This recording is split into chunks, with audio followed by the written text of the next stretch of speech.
Hello, hello, hello. Welcome to episode 98 of Cutscene Combos. We've got an absolute monster this week. We've got a character profile, which is on Muse.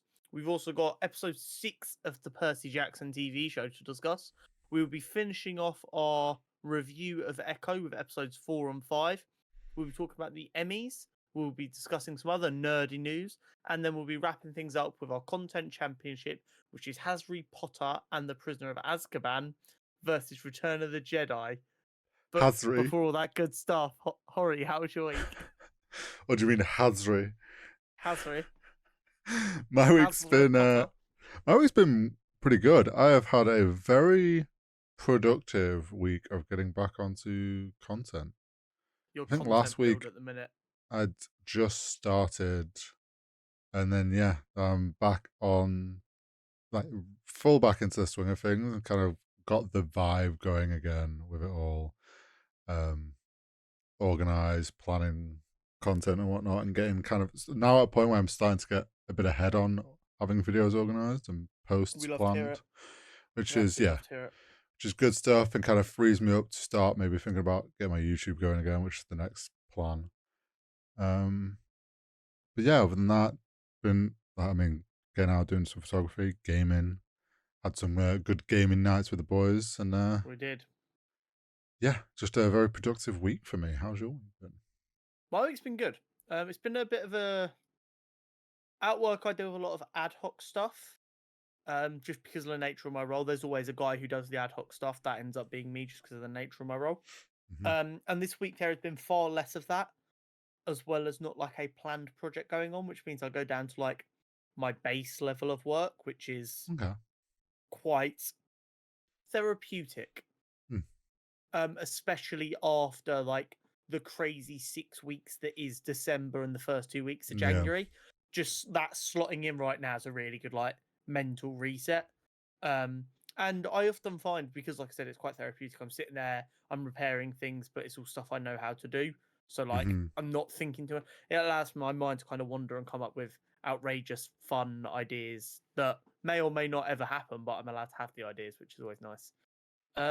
Very nice. Last weekend we went to take all the parents to the new flat that we're in the process of buying. That all went very, very well. Everyone is very happy with it. They're all very excited, as are we. So it's nice. It's always nice when you're excited for something and get to show it to someone else and they also get excited. Yeah. And the absolute biggest W. So I don't know if anyone listening has ever had to buy a property before. But as part of buying a property, what you get is what's called a fixtures and fittings list. Yeah. Which the sellers leave you, basically saying what they're leaving. And this goes down to the nitty-gritty, like light fittings. They can't leave it completely bare because that's dangerous. But if they've got a really fancy one, what they might do is take it down and just put a basic bitch one back on. Yeah. And one thing I was really hoping to see left on the fixtures and fittings list was this mirror they had in their really nicely renovated bathroom, which was a mirror that essentially had a ring light built in. Oh. Which I was like, that is really nice. I like that. And it wasn't on the fixtures and fittings list. I was like, that sucks balls. Oh well. When we went this weekend, though, they'd left us a little note with other stuff they've decided they don't need that they didn't put on the fixtures and fittings list. That said, afterwards, if you want any of this, you can have it. If not, we'll find someone else to give it to. Yep. And included on that was a basically brand new fridge freezer. Oh, damn. Which is that's huge. Yeah. A basically perfect sofa that will do us for at least 6 months until we decide exactly what kind of sofa we want. As some other bits like blinds and that, but also the fucking mirror. The one thing you wanted. It was really funny. We were like showing the bathroom because it's just off the main entryway. And I'm like, this is a mirror I really want. We'll have to find one once we move in because they're not leaving it. And then as we go into the front room, we see the note and Jenna's like, they're leaving the mirror. I'm like, let's go. What a W. But yeah, no, it was a nice day. It was really chill. NFL playoffs started on Saturday night, so we chilled, watched some of that in the evening until late in the morning. Got to watch the Cowboys absolutely throw, my favorite pastime. And then Sunday was a pretty chill one. But yeah, no, it's actually been a very, very good week overall, I would say. Nice. and I'm looking forward to now that all the boys are back on their content grind. Yeah. I have never been more ready to just headbutt YouTube. I'm just like, no, I will make you my bitch. There is no avoiding it. Yeah, the group motivation is at an all-time high right now. It is the easiest thing in the world to stay motivated when everyone around you is motivated. Yeah, 100%. It's that whole mentality of, oh, if you're struggling to get up to go to a gym, have gym friends. Because then if one of you's feeling down, the other two or three will grab you like, no, we're going. Exactly. So I'm really excited for that. Now, for our regular listeners, last week I teased. You did. Or not so much teased, but in the Nerd News Network, we said a villain reportedly involved in Daredevil Born Again was going to be Muse. Yes, we did. And I said, I don't know nothing about this, man, but don't worry, I'll find out some stuff. So this week's character profile is on Muse. So yeah, let's have a little discussion here. Muse first appeared in Daredevil Volume 5, Number 11 in September of 2016. Oh, quite new. Muse made a big splash when he sent Vigilante Blind Spot an address where they found a mural painted from blood. From the blood of over 100 different missing people. Oh. This deranged artist further escalated his notoriety when after a few weeks he broke in and defaced his previous mural with the phrase, "You're only as good as your last performance," and a new address. When following the direction to this address, they discovered another art piece in which Muse had staged 6 inhuman corpses as if they were doing mundane tasks. Matt was there when they found the second location in his role as assistant district attorney, and he could sense Muse watching them in the distance, so slipped away to confront him. However, before Matt could locate him, Muse had escaped using a dummy grenade as cover. After this, Muse would go public for his next work, attacking a courthouse and kidnapping a judge who was in the process of shutting down public access to his artworks. Alongside the judge, he also kidnapped 2 police officers and a councilwoman who was helping him with the procedure, planning to use them all for his next piece of art. Blind Spot was able to find and free the kidnapping victims, but as a result found himself kidnapped by Muse. Daredevil managed to track them down. Unfortunately, Muse was able to gouge out Blind Spot's eyes before attempting to make his escape. As part of his escape, he entered a room full of still alive people suspended from the ceiling, being drained of their blood. And he cut them loose to try and distract Daredevil. This was effective, but Muse hadn't planned on the inhuman authorities being outside to grab him for his crimes against Inhumans. Muse would go on to prison, obviously.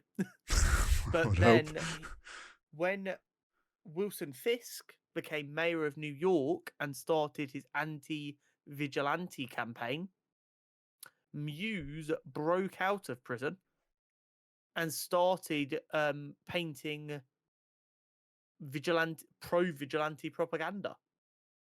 However, when he was almost caught by police officers, he killed the police officers and strung them up alongside a Punisher mural. At which point, Fisk spun this narrative as the Punisher's doing to further his anti-vigilante agenda. I think I will leave Muse's story there. There's a couple of other interesting bits, but I think they'd be better off saved for another day, potentially. But what I will say is, off the rip, if Muse is a main character of the new Daredevil show, and people are hoping for the kind of brutality we saw in Netflix's Daredevil, there is definitely some reason to think you might get your wish. Yeah, if they stay true to the source material here and we get an R-rated show, this could be a pretty brutal show to kick things off. Yes, it absolutely could be. It could absolutely be nuts. I really like the character design. I mean, if anyone wants to go and find the thumbnail for the character profile as it comes out, but it's got like this kind of like gruesome crying mime vibe to it. Oh. I'm looking at them now because I'm not. Oh, yeah. I see. You see what I mean? Yeah. It's a solid character design for someone that's coming about in like 2016, where everything in comic books can feel a little bit copycatish if you're not careful. Yeah, I get you. It feels genuinely quite unique, and I really liked it.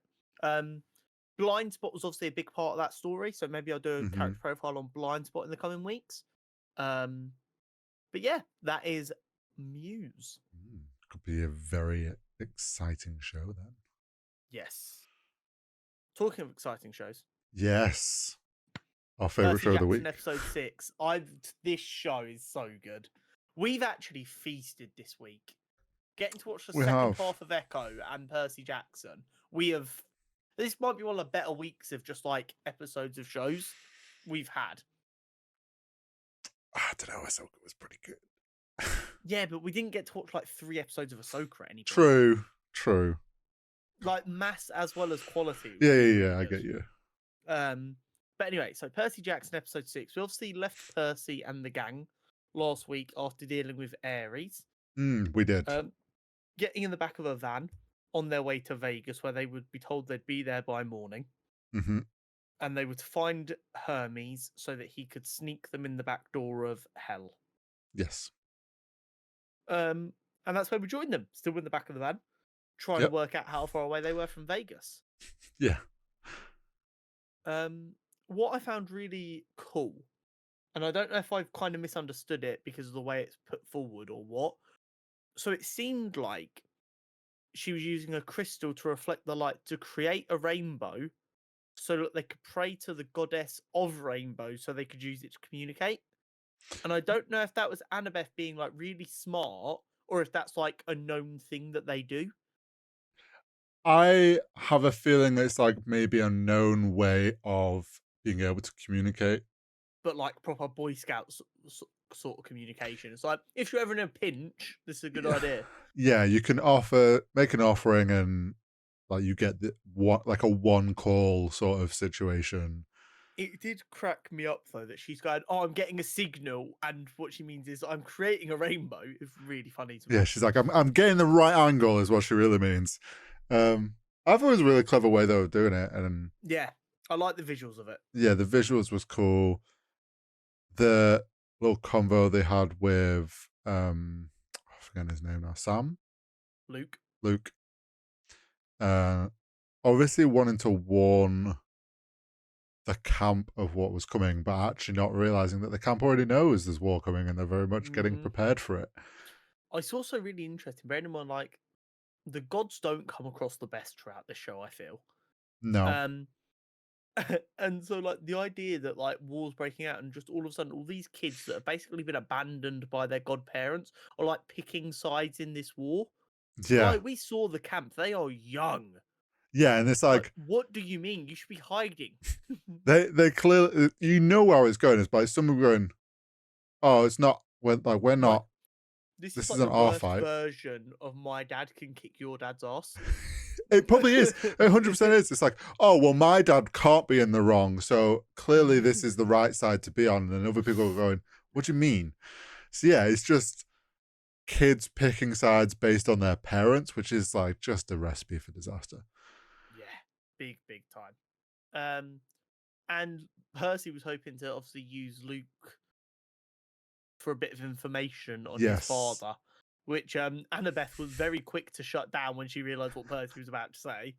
It felt like, no, you don't ask Luke these questions. Yeah, she immediately just shut it off, and it felt almost like, you know, when you go, "Oh, I'm losing signal back," and you immediately hang up. It's kind of how it felt. But yeah, she's like, "No, we don't ask Luke about his dad." Yeah. And then we arrive at the Lotus Casino. Yeah, Grover breaks all the animals out, and it's like, "Oh, they'll be fine." And they're like, what about the people though? There's a bear loose in Vegas. And he's like, it was really, really funny. Just like that like really quick shot of like all the animals just stopping traffic. Really funny to me. And Grover's like, oh, they'll be fine. And he means the animals. You don't give a fuck about the people. Yeah, Screw them. didn't even think about how people would react. What I will say is I was obviously very excited for this because I've made no secret that I enjoyed the original Percy Jackson and Lightning Thief film, and I did enjoy the Vegas scene in that. And while it is very, very different in this, yeah, it I is. still really like it. Yeah, I did enjoy how they went about it. Yeah, it's a different vibe, don't get me wrong, but it's still really cool and gives the exact same kind of effect. But it just makes the kids seem more responsible because it's like they're not like accidentally fucking up and then getting punished for it. It's like they were trying really hard. They knew, okay, don't eat anything, don't drink anything, we'll be fine. And they just miscalculated what was happening. Yeah. And I appreciate that characterization a little bit more. They're not idiot teenagers who weren't thinking. They were intelligent children who weren't expecting something. Yeah. And it also kind of, almost in a way, feels a bit more realistic to how a casino could be being run. And like the obviously in the films we talked about, like it's an absolute acid trip sort of thing goes on. I think that would have felt out of place if they'd gone that extreme. Obviously, we're dealing with gods and mythical creatures and stuff, and like this isn't, but they're still in this show. They've kept like the real world has actually felt very much modern day realistic. Yeah. So it's like the idea that a casino, the ordinary people that go in there lose track of time. As if everyone's been to a casino, very easy to lose track of time in a casino. Rick Royden is a fucking genius because he really did go. Greek mythology still lives and works in today's culture if you just tweak it slightly. Yeah. And like a casino is a perfect place to talk about the Odyssea or whatever it is. Because like even like the way like the lotus flower is ingested, it's like, oh no, they pump it into the vents. It's a very well known secret that in Las Vegas there are no windows, so you can't see what time of day it is. Yeah, there's no and clocks. They pump oxygen into the floor to keep you awake because there's an abundance of oxygen which keeps you feeling alert and awake.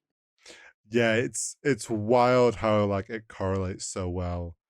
Exactly. And also I obviously they were going into it and I'm like, we're prepared for them to forget. We know something's going to happen here where they forget what's going on. So I'm kind of waiting for them to mess up and eat something. And then it kind of clicked. I was like, what if my thought was it's going to be in all the food. It's not lotus flowers. It's just like if they eat anything, then it gets them. And then it started to click. I was like, hang on, no, they're going to start forgetting because it's just like being pumped in the air or there's something going on. Yeah. I enjoyed how Grover, he ended up lost in the metaverse. Yeah. Which feels like such a trippy thing to say for this, but it's so interesting because like, and obviously like I said, I've never read the books. This is all coming from my knowledge of film. Grover was very much like the cool sidekick. Yeah. And they made him a bit of a badass. He's like, oh yeah, he's half animal. He's like, he kicks ass. And in this, he's more of a much more passive, but very helpful. But they've also added a bit more to him. Again, not necessarily from the books. I'm not saying they're very, but from what I already knew of Grover, with the story of Pan and like clearly he knows this gentleman that he's tried to. He's like I found Ferdinand, and then it's interesting because both him and the older guy whose name I've forgotten felt like they'd nearly found Pan. Yeah. So I wonder, does the lotus flower trick you into making you feel like you're achieving what you want to achieve? Which is why Annabeth and Percy, yes, they lost time still, but because they were focused on what they were trying to achieve. Yes. They felt like they were progressing it, which is what kept them there for longer. Whereas Grover got distracted by Pan, so then the lotus flower snatched onto that and was like, yes, we're going to feed that. That's a bigger desire for you. Yeah. From his background, he'd care more about the ability to find Pan than complete this quest necessarily. That'd be a bigger draw for him. Yeah, I'd say my takeaway was kind of like that because he has this underlying kind of quest of his own to find Pan and like a purpose. That is what his mind got fixated on, and what the lotus kind of flower elevated, but Well, I also guess that. it kind of Well, it feeds into the metaphor of Vegas, doesn't it? Because Vegas is just well, a yeah, big dopamine hit. yeah, And that's what the Lotus Flower's doing. It's going, oh, what yeah, part of what are you thinking about right now that's giving you all this dopamine? Right, we're just gonna feed that. We're gonna make you focus on that. Chase yeah, that dopamine. Chase that dopamine. It's why I don't gamble. yeah. Like I've always been like a no. Because while I don't think I'd have any problems, gambling's for mugs has always been my opinion. But I'm also keenly aware that all it takes is me thinking I'm above a gambling addiction and winning Yeah. one time, and then I'm like, oh, let me chase that high. Let me check. No, you know what? I would chase the high of getting 3 kills in CS2 and never ever live up to it again and not spend a penny. Thanks. I would chase that high. But yeah, and then obviously because Grover's on his own, it affects him more. We find that out later. But the other two find Hermes, played by Lin-Manuel Miranda. yeah. I actually didn't hate that as like the casting. I don't get the people who really hate him. I think it's like a theatre music thing that why people have their issues with him. Maybe. Everything I've ever seen him in, I really like him. Yeah, he's come across great. I thought he played this part well. He gave Hermes vibes, big style. Yeah. And also like can also see him being the sort of person that owns a casino. Yeah. So now what's really interesting. So obviously you had the bit of back and forth there. Annabeth storms off. I did notice as she got up, I'm not sure if you clocked, she did pull her cap out. Oh, I didn't clock that. Which is a really good bit of foreshadowing that she put her cap on to steal his keys. But I also love that Hermes knew she stole his keys and let her. Yeah. There seems to be this recurring theme with the gods that they won't help you, but if you do something that's smart, they're not going to get in your way. Yeah, and if it's something that they kind of respect you for doing in a sort of way, they'll like allow you to get away with it. Do you know what it is? They will all they want is plausible deniability. Yeah. He can go, well, she picked my pocket. What can I do? How am I supposed to know? Yeah, it's they don't want to get accused of helping them. Exactly. But they're kind of happy for them to play these stories to play out and see what comes of it, because they're gods. They've lived for so many years that they're just like, well, we need to have a bit of fun essentially and let these things play out nowadays. But yeah, I liked how there was just the note there for them because he knew that they'd stolen the keys. I did enjoy the scene of them trying to work out how to drive the cab, and like this really intense, like stressed me out so much. Like really intense, like chase music while he's like creeping along, juddering, just trying to get a taxi to move. It's so funny. The bit when he like finally gets the hang of it, and they're like, "Oh shit, okay, this is easy." I'm like, "There you go, easy out." You'll be fine. Then he suddenly hits the wall, and I'm like, for fuck's sake. And the panic overcompensation, just that moment started stressing me out because I was like, you're panicking. Why are you just drive straight? It's not that hard. We all remember, or at least us young people do, remember our first driving lesson. Oh, mate, I smashed my first lesson, though. No, but you do remember that panic, like the first time they're like, okay, now put the accelerator down. And you're like, what do you mean? We're going really fast. And you're like creeping along in first. Oh, see, my issue on my first lesson was I was on a country lane and I was too near the grass veg. Like, can you keep out of the shit? I don't want to have to wash my car again. And I was like, which is then obviously him scraping the wall. Like, I get it. Yeah. You don't have that depth perception of like how wide your car is and stuff. But it was just kids trying to drive a taxi. Relatable. Yeah. But also very stressful. Do you know what it really gave? It gave the impression that they got 3 kids who genuinely didn't know how to drive, and they went, we are not going to get in your way for this, kids. We're just going to run the camera. You try and get the taxi out of here. They probably just went, that's the accelerator. There's the brake. They probably put a limiter on it, and then they were just like, right, off you go. Can we clear the set, please, and have fire extinguishers ready, and go. Yeah. Have an ambulance ready. What I will say is very interesting. So, over the course of the film, which again is my only point of reference, don't get angry at me, book people. They don't like really interact with many other gods. What they're looking for is they're looking for these little marbles the entire time. Right. Because the plan is always get into hell, get the lightning bolt, and then you're going to use these marbles to escape. Yep. So I have been wondering this entire time, where the fuck are these marbles? Right. Okay. And of course, we've now just got them. Yeah. The big difference in Percy Jackson and the Lightning Thief, to my memory, they only collect 3. Okay. There was 4. There was. I don't know if that's a big change. I don't know if that's accurate if to the books. Yeah, or what, but that was exciting for me.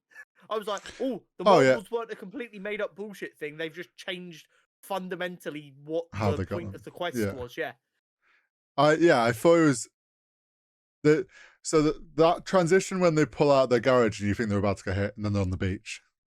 Very good. Then obviously Percy goes into the water, and his dad's couldn't wait around forever. Understandable, but I enjoyed his little plea. Or it's not a plea, but like she was like, "Yeah, your quest is done. Go home. Like this is over. There's no time." And he's like, "No, I'm not just gonna walk away from this. What? Like just because war is starting doesn't mean this is over." And then it's not over till I say it's over. once again, obviously, I know this being in the water isn't a god. It's obviously some helper of. Yeah. Again, kind of what we saw with the Golden Throne, saw that persistence in them and was like, okay, we'll help them.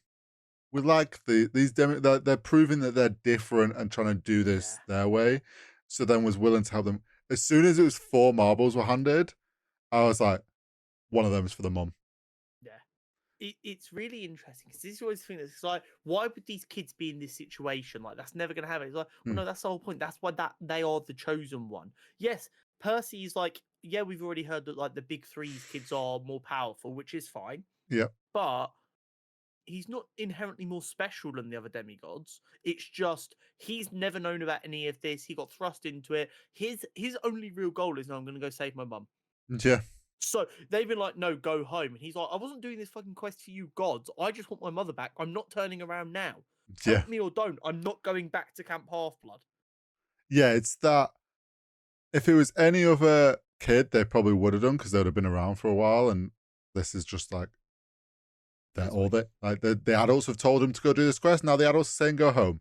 Whereas Percy's like, I don't know any of you. I just want my mum back. My dad was supposed to help me. Like, yeah. Well, it's like what Annabeth's entire motivation at the very beginning of the show was, I want to do a quest. Yeah. Without Percy being there for them to rub off on each other over the course of this quest, she would have got to that point and been told to go home, and she'd be like, "Okay, cool, I completed my quest." Yeah. Now, at this point, Annabeth probably wouldn't. She'd fight and continue. Well, yeah. But the Annabeth we saw in episode 1, 2, and 3 would have. So it's been really fun watching these characters progress. I don't know how many episodes we're supposed to get here. I don't know. Percy Jackson and the Olympians season. Someone I will also say the VFX 8 episodes. Oh, We've only got 2 more episodes. The VFX for that underwater scene at the end was very well done. Better than considering, yeah. Well, no, never saw it. But like considering this TV show, I would say they've been very smart. Obviously, they can get away with it being murky, dark water. It was nighttime. They were very clever about, I think, that purposeful things they've picked to help them with these VFX shots to sell them. But I'm always going to give credit for the directors and the production people for thinking when they're filming the actual stuff to make life easier for the VFX guys. Yes. Like, you've got to give props for that. Like, well done for thinking. Well, yeah, and it's thinking about how to best sell this thing that you want to achieve, and you know it's going to need VFX. So it's like, what can I do on my end to best get the best result? Yeah. In the easiest way. So, absolutely. But yeah, another great episode. And if we've only got 2 more, I'm very intrigued to see what point we end on. Yeah, I mean, I assume the entire time they'd finish the first book and it'd be a book a season, but maybe they don't. I have a feeling they're gonna. It's either gonna end with them. I reckon next episode they get into hell, and I think the last episode maybe is them escaping. Maybe. and that's Maybe. where it ends. And it's like, then it's like, now we've got to deal with the what do we do next sort of situation. It'll be interesting to see where they decide to break it up. It'd be very, very interesting decision to not break it up a season a book. I don't know like what the overlap is story wise between each books. Maybe like a little bit later on it would make sense to do it that way. Like if the Maybe. books overlap slightly. Yeah, but this is where if we'd read the books, we'd know what was coming, Yeah. maybe. But then we'd know what was coming. True. We're getting to experience this as its own thing. This is true. We need to find someone that knows if this is like at the end of this, if it's ended at the end of the first book, and then we can just go read the first book and then wait. Exactly. Yeah, that's the only reason I haven't caught up on my Invincible comics yet. I don't want to read ahead. Yeah. Not that the fact that you've got like a stack this big. Yeah, I see it. All the viewers see it as well. It's only got bigger. It's never gone down. That's a lie. It went down like twice. Right. Echo, episode 4 and 5. Yes. Now, I watched these at the weekend, so these were a little bit murkier for me. I watched them yesterday. I might need you to hit me with some fact checks if I get myself a bit muddled up here. Okay. So we ended episode 3 with the big reveal that Kingpin isn't in fact dead. Yeah, he stepped out of the shadows. And we just got a bit of that stare downy thing, and then the episode cut. Yeah. Right. So before we get into episode 4 and 5, if this is the level of cooking that Marvel's Spotlight is going to do, we are ready. Yeah. I'm so down. I don't disagree. This has been, for a debut into Marvel Spotlight, and something that we were slightly concerned about the character they chose to start with, and this premise that like Spotlight's meant to be for anyone to jump in and watch and not need prior knowledge. They've done a great job, and it's hard not to compare it to the other MCU shows, but this has been like great start to finish. Don't feel like there's really been any issues that we've had issues with some of the other MCU shows.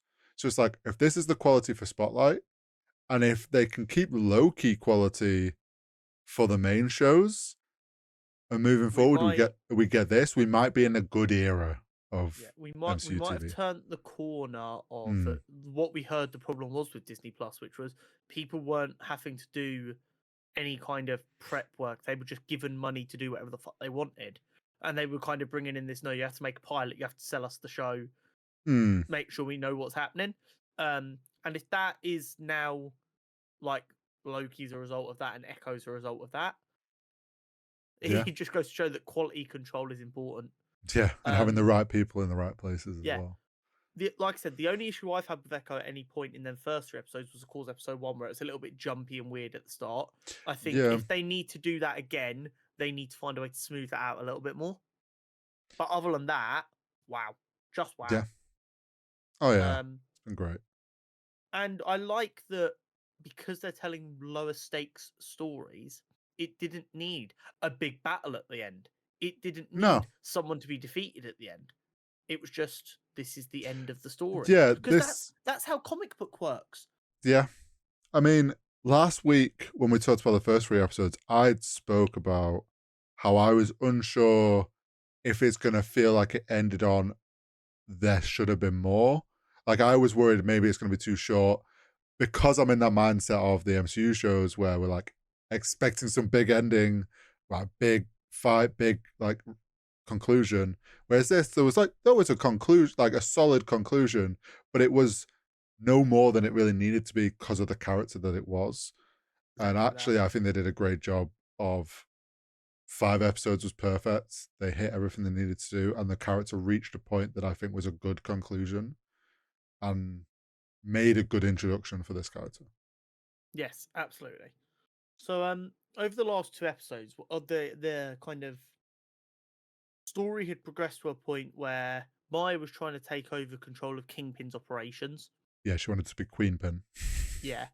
And she then discovered that Kingpin wasn't dead, despite her best efforts. Yeah. So we were then kind of in this position where she's like getting ready to like run, fight, whatever. She's like, I shot this motherfucker in the face. He's probably not impressed. Yeah. It's a valid reaction to be a bit scared in that place. I think if I shot someone in the face and they didn't die, I would be rooted to the spot in fear as well. What I thought was a little bit funny about that scene is like she puts her jacket kind of back on and grabs her bike cover. I'm thinking, you're not going to be able to start a bike and leave before he could grab you. Like, what do you think you're going to achieve here? Like, you're going to have to talk to him. Like, there is no escaping this situation right now. But I get it. Like, yeah, if Kingpin walks out after you just think you've killed him, then you're going to be a bit like, sorry? So then he is just like, I just want to talk. There will be no violence, just talk. We want to have Sunday dinner. Yeah. So he gives her contact lenses. Yeah. Well, they grab her, don't they? And you think, in that moment, you're like, oh shit, okay, she's about to get like punished for whatever. Yeah. And then they just shove a contact lens in. Yeah. And this is something that I noticed at the time, but then is actually said in the show, I think in episode 5. He tries to present this whole sweet thing of like, look, I've made these contacts so we can communicate easily. And I was like, yeah, but like, didn't he learn Japanese just to get ahead of business in Japan? He could learn sign language to communicate with this niece that he loves and adores so much. Yeah. And then, like, later on, either at the end of episode 4 and episode 5, he couldn't even be bothered to learn to sign a little bit to talk to me. Yeah. And that's the kind of thing that is an important part of Kingpin's character. Yeah, he likes to show that he act like he cares, but he's all just doing it for personal gain, essentially. He is a dangerous kind of mentally deranged because he genuinely believes the lies he's spinning a lot of the time. He genuinely believes he's upset that his father died, like when he said to Myra in that flashback, this is the hammer that killed my that I used to kill my father. Or sorry, in the show he shows her the hammer, but he's always told her that he was killed. He never said that he killed his dad. Yeah, he just made that connection with her because he was like, "Oh, my dad also died." Yes, he's very good at withholding and misusing information to get what he wants, but he always tricks himself and almost gaslights himself into thinking he's doing it for these morally righteous reasons. Yeah. So that was really interesting. It's a really cool piece of technology. And what it does is it means if Maya ever has an interaction where she understands someone who's not signing easily, it gives us an easy out. It did. Because she takes it out eventually. Oh, we did see her take it out, didn't we? Yeah. It's all right. In my head, she's kept it in case she ever needs it. So I was like, oh, okay, this is kind of like giving her a piece of technology for future, like you say. And then she goes and rips it out, and I'm like, ah. But that was like an episode later. It was in like the final episode. I guess at the same time, if we're going to show diversity, let's show diversity, warts and all. Like, and I'm not like that sounded really like I was against diversity. But like, if we're gonna make sure we're like including people as we absolutely should, there are obviously difficulties with communicating with deaf people, but that doesn't mean don't include them. It means make fucking effort. Yeah, there's like they could use this tech as a cop out kind of, and also essentially make it easier for them to produce the show. But it's like that doesn't really show the realistic aspect of what Echo would be going through. Exactly. But yeah, it was very interesting that once again he's trying to misuse this information. You're like, let's just have Sunday dinner together, like we used to. There's nothing wrong. I don't care you shot me in the face. I just want to talk. I'm your uncle. I care about you. I love you. We can work through anything. And the entire time, her now seeing through his lies, she's kind of like, what's your angle here? Yeah, she's immediately trying to, because he's taught her too well, essentially, she's trying to find what his angle is. Yeah. And she hits him with a devastating one-liner of like, it's Tuesday or it's Thursday or whatever it is. She's like, it's Tuesday. Stop trying to bullshit that it's for Sunday dinner. What do you mean Sunday dinner? It's Tuesday. I'll see you in a week. Then he's like, she's like, oh, I'll open the wine. Immediately pours it down the drain. Yeah. I loved that scene. The tension built in that scene of these two staring at each other, neither sure if this is about to escalate into a fight or if they're actually going to have dinner. And then like Kingpin kind of showing his back as like a case of I'm going to trust you here. Can you trust me? So then after that, she does the same. It's very much kind of, we've spoken about it before with like the Clone Wars. No, sorry, Rebels. When Obi-Wan fights Darth Maul and kills him. Yes, he And mirrors it's him. like sometimes really impressive choreography doesn't have to be spinny and flashy and over the top. Sometimes it can be just as little as thinking about the actor's body movements and letting the actors tell a story with their body. Because there's not a lot said in this interaction at all. No, but you feel the tension. Yeah, and it does such a good job, like with the lights being dimmed and like the illusion of this just being a family dinner. And family dinners, like for a lot of people, do always carry a little bit of tension because families aren't perfect. So like you can understand the idea of tension at a family dinner, and then they just dial that up with when you bring in like the violent elements to it. It's just so interesting the way they did it. Vincent D'Onofrio and Alakwana Cox absolutely earn their paycheck for that scene alone, let alone the rest of the brilliant work they do in this show. Yeah, and obviously then it gets to like, I love that she cracks open the Coke and he's like, what happened to the wine? She's like, poured it down the drain. He's like, oh, that was just really so and so, and it came highly recommended. And she's like, yeah, cool. I was really expecting him to name drop the amount it cost. Yeah, that wouldn't have surprised me. I was like really expecting that as like once again Kingpin trying to show that he just buys affection and whatever. But and then he just cracks out some different takeaway food essentially. Yeah. And basically it just boils down to come and be in charge. I'll give it you all, just come home with me. Yeah, which I said I thought might be what they're planning here. And I ended up being kind of almost on the right lie, especially when we had in the post-credit scene. So that's really interesting. And she's kind of like, no, fuck you, I don't trust you, get out. Yeah, she's like, she can read that there's a catch, and there quite clearly would be. Like the fact that it's like, just come back with me and I'll give you everything. It's like, it's not going to be that easy, is it? Yeah, it's a proper just get in the car and everything will be okay. And like, no, don't get in the car. That's a really bad idea. But also to point out at this point, he's taken off his little eye patch thing. I'm sorry, Maya, but you're a shit shot. I think we need to give more credit to how much of a fucking tank. Well, don't get me wrong, yes, but the fact that like he still has his eye, like, come on, crazy man. You could have at least taken the eye out.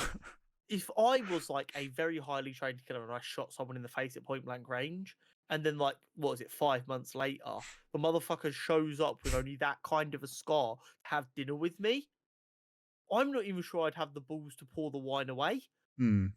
I'd be like, why are you alive? Yeah, true. But yeah, she says no, essentially, and he's like, well, I'm on a plane, I'm getting a plane or whatever in the morning. Be on it. Or whatever day it was. I hope I see you there.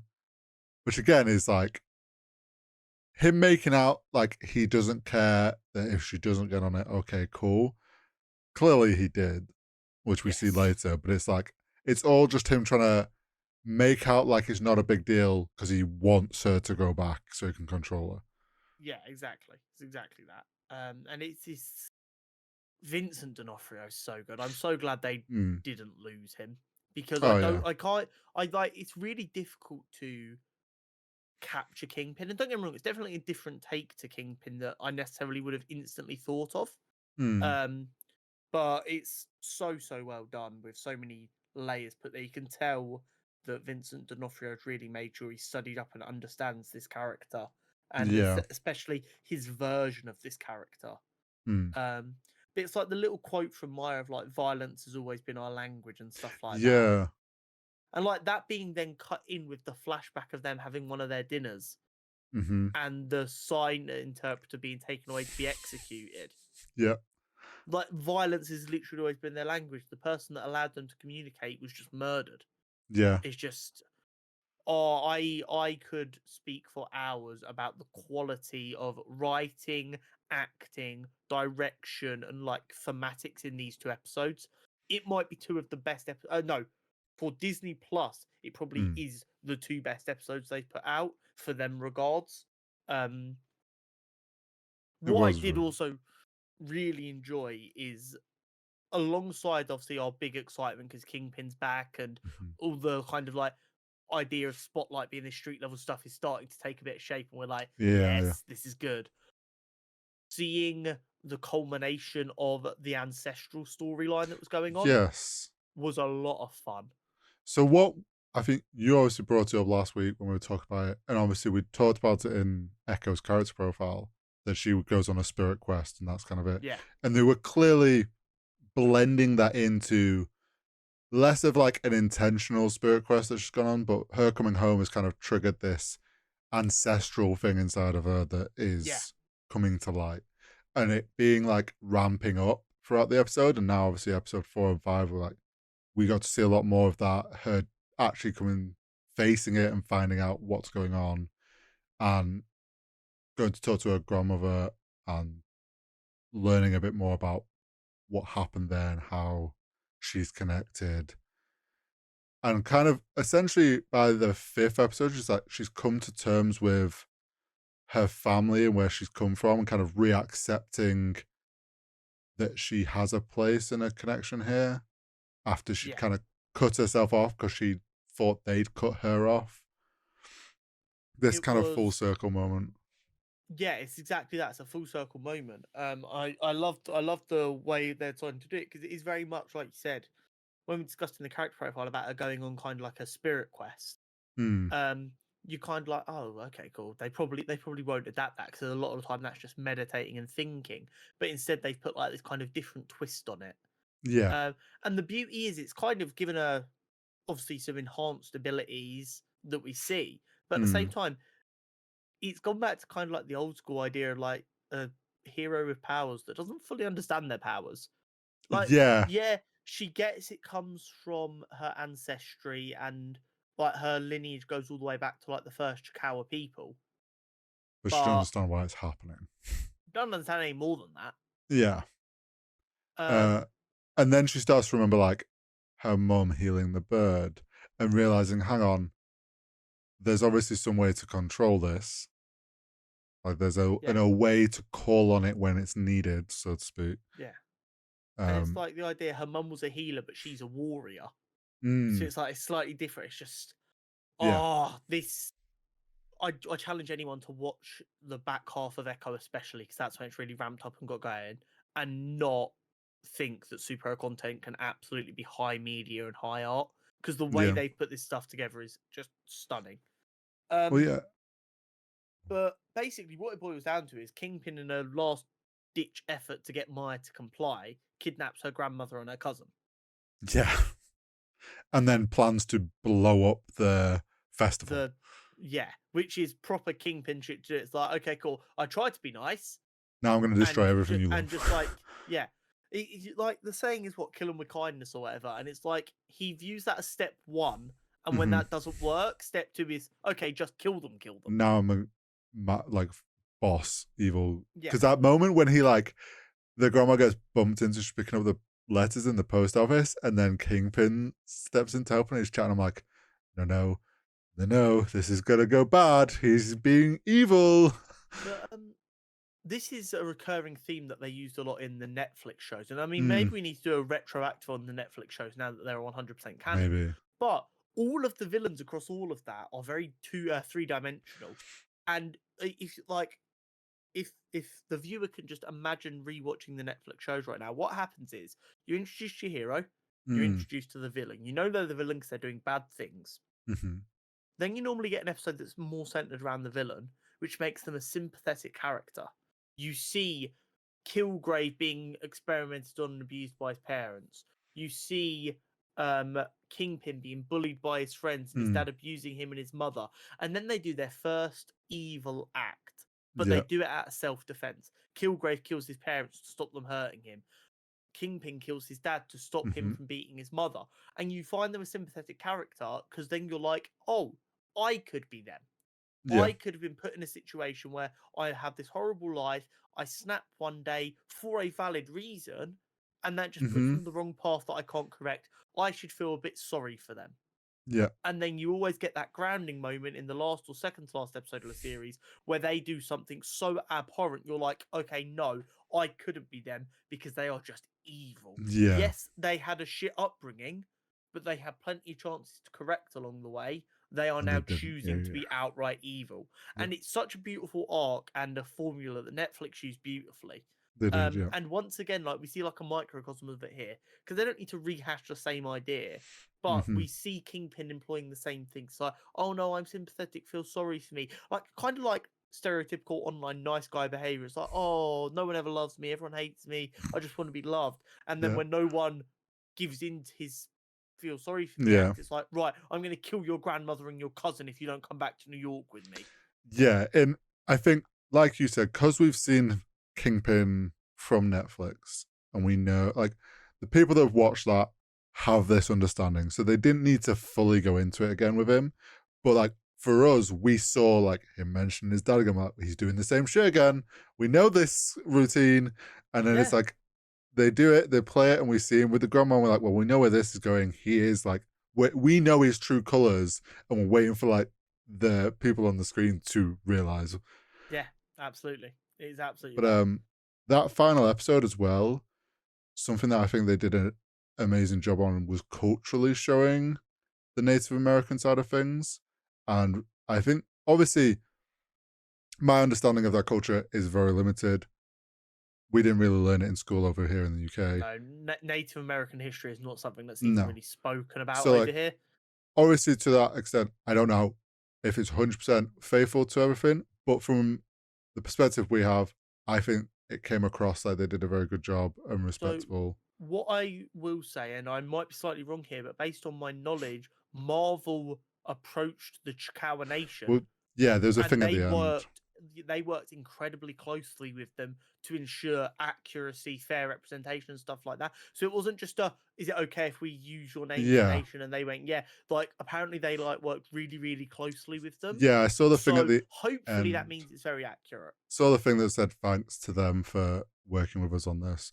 So like the fact that they went to those lengths to represent that culture as well was a great job by them.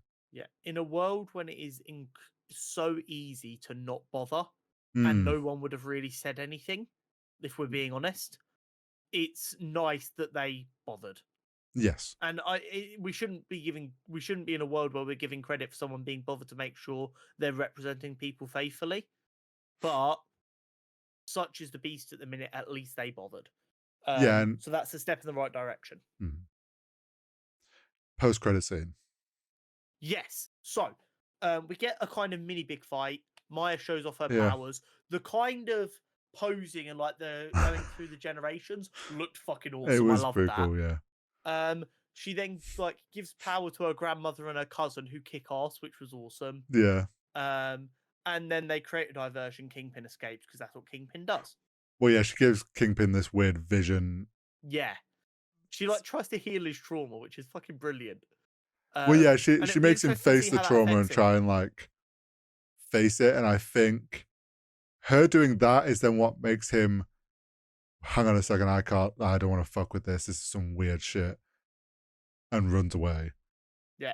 And then we get the uncle. Yeah. Henry shooting the rocket launcher guy. And I love the announcer just going, oh, someone set off the fireworks early. It's like the Brother in Christ. There is no colour in that. That is just an explosion.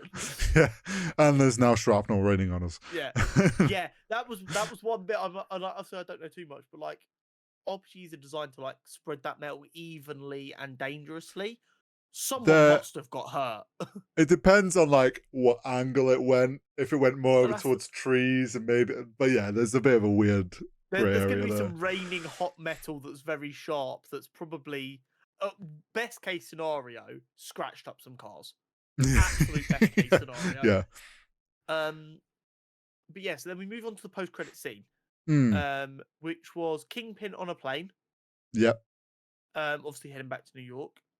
Freaked out.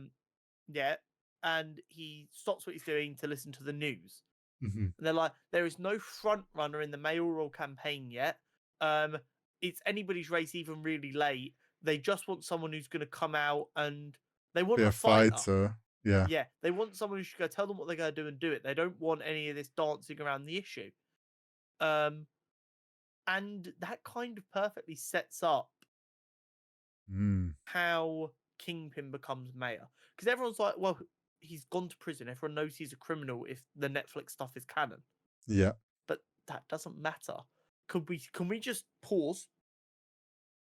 There is someone right now in the real fucking world who is this close to being made the party candidate for the Republican in the next presidential race, who is on federal, who is literally spending his weekdays in federal court hearings. Yeah.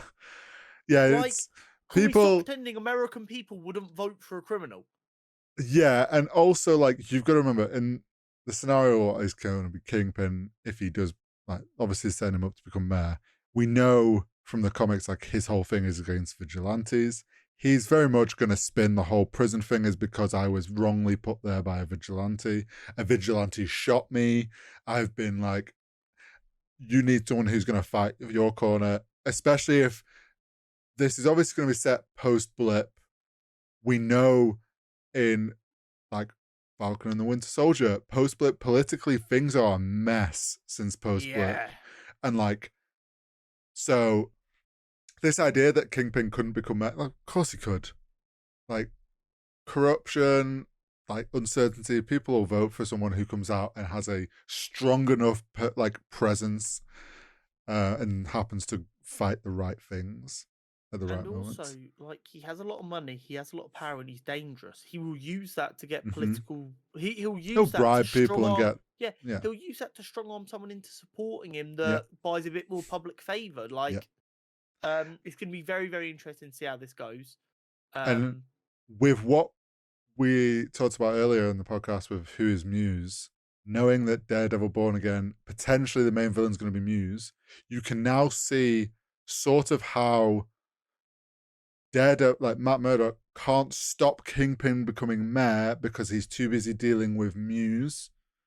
And then Kingpin's spinning all that stuff, if this is all going to be true and if they use Muse. Like, you can see where this Daredevil show is potentially going to go with Matt knowing that Kingpin's trying to become mayor, got too much he's dealing with this other person to be able to stop this, and then you've got Kingpin spinning what's going on in his favor. Like, you can sort of see where the story might be going for Daredevil Born Again, which is very exciting. And also, a side note, I believe someone else that ends up taking the role of mayor after him, or is someone he beats in the race for mayor or something like that, is Luke Cage. Oh. Son of Harlem becomes, I don't know if Luke Cage ever actually makes it to the mayor office or what, but like that is the kind of stuff like we could see potentially. That'd be pretty cool. Like, we've got some really cool potential stuff. I can't remember perfectly, but I also think Wilson Fisk is responsible for releasing a lot of criminals from prison under his anti-vigilante propaganda. So someone like a Scorpion or a Vulture, who I believe he then turns into like an elite task force to deal with vigilantes. So what you get is like these traditional Spider-Man and other New York-based heroes villains are turned into the police. Like, there is some really cool stuff they can play around with here, and I'm excited to see how it goes. Yeah, and I mean, right now Echo's obviously left in a place of she's with her people and kind of set up her character, but she's now there for them to use if they want to, whether it's just in Spotlight or if she shows up in Daredevil or something else. But yeah, I love this show. This it was style really of storytelling is a breath of fresh air in the Marvel world, because we've been saying for a while they've really been struggling with this idea of how do we get bigger, how do we get bigger, how do we get bigger, and they need to redirect themselves back towards grounded storytelling. Maybe it'll be next week, maybe it'll have to wait a little while. It depends how much research I need to do. I'm gonna put a piece together about why Spider-Man needs to stop being in films, and it's gonna piss some people off, but I have reasons and they are good ones. But that story for another week. Yes. The Emmys. It's award season. So last week we discussed the Golden Globes and we said we don't normally cover awards. No, we don't. But then I was like, fuck it, we've done the Golden Globes. I think over the 2 years of doing this, my timeline's like shifted just slightly to capture awards discussion. Yeah. So now it's there and I'm aware of it. I'm more interested in the information. So I thought, fuck it, we've got nothing else to talk about this week. Let's talk about the Emmys. So I've not grabbed all of the awards and all of the winners. I've grabbed pertinent awards from pertinent categories that I thought would be interesting to talk about. So, starting off with the comedy awards at the Emmys. Now, correct me if I'm wrong. The Emmys just does TV. They don't touch film at all like the Golden Globes, do they? Emmys is just TV. I think so. Let me double check. Is the Emmys just TV? Yes, just TV. And emerging media. I don't know what that is, but I think it's just TV. Probably indie stuff, maybe. Yeah. So, comedy. The best comedy series. The Bear. I don't know why it's once again being well, we went over this the other week with the Golden Globes. I don't know why this is getting categorized as comedy. Like, I don't get involved in a lot of like debate over awards because everyone has their own opinion. The one thing that I've never seen, and again, I'm not normally seeing much of, but I've never seen so many people unanimously go, the Bear deserves to win awards. It's great. It's not a comedy though. Yeah. It's almost, I feel like, say what you want about award shows, there is definitely some bias when things are picked, shall we say. Horry doesn't want to say what he means. There's definitely some pandering and some shows that have to win Yeah, awards. some corruption. So they just find a way to make sure they win awards. Yeah, absolutely. I think basically they know that, and they agree that The Bear is an incredible show. Everyone's loved it over the 2 series that have come out. It's been like lots of people have talked about it. They know it needs to win awards because it's a very well put together show. But they don't want to put it in drama because they know there's other good shows in drama. Then they're like, well, we can just wipe it. It can just wipe out comedy because nothing's going to come close. They told, or that bit that made you chuckle. Don't get me wrong. There's the odd funny moment, but like there's a lot of very serious moments in The Bear that I wouldn't class it as a comedy. But here's the thing: it's not even like it's a drama comedy because, like, we looked on Google at the classification of it and stuff drama. Like that. It's just a drama. It's not like, yes, it covers serious topics, but there's some laughs. They view it as a drama, but it's winning comedy awards. That's my main gripe with it. That having not seen it, I can't comment too much. Best comedy actor goes to Jeremy Allen White for The Bear. Yeah. Our complaints about this are the same that they'd be about The Bear winning the best comedy series. Yeah. Jeremy Allen White's a great actor. I know that for free. And I mean, they're making the runs, just getting all the awards. So yeah. Best actress in a comedy series went to Quinta Brunson for Abbott Elementary. I've seen some clips from Abbott Elementary. It does seem very funny. Oh, okay. I don't know where we can watch it over here or if we can easily watch it over here, but I have seen some clips on TikToks and various things that have made me genuinely go, that's funny, I like that. So I'm going to assume that was a fair award. Best directing in a comedy series went to Christopher Storer for The Bear for the episode Review. I forget which one the review. I'd have to look up. Episodes for Review. Pause jump. Is that season 1? I don't know. Oh, it was season 1. Did both seasons come out in 2023? No. That came out in 2022, but... That makes sense. It must have just... I don't know. Oh!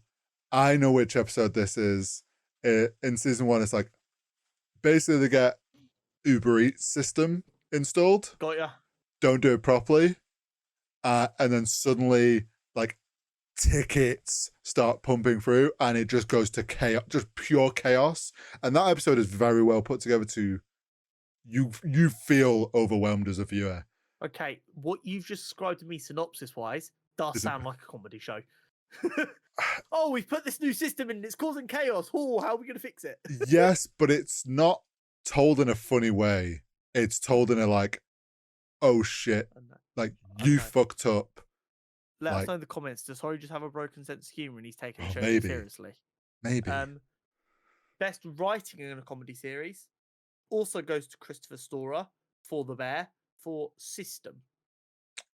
System was season 1, episode 1. So it's probably for like the opening. The first episode. Fair enough.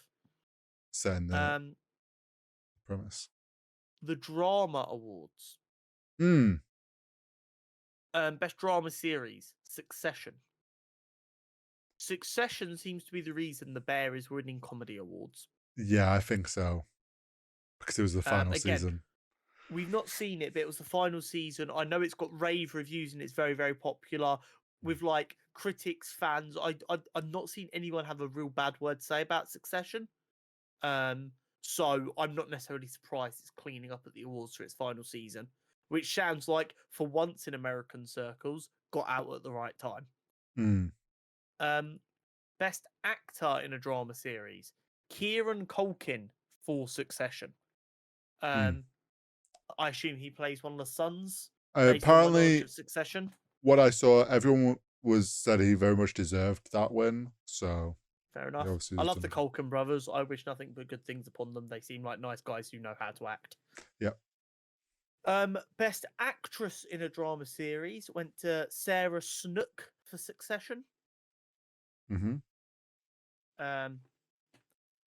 Best directing in an episode of a drama series went to Mark Mylod for Succession, Connor's Wedding.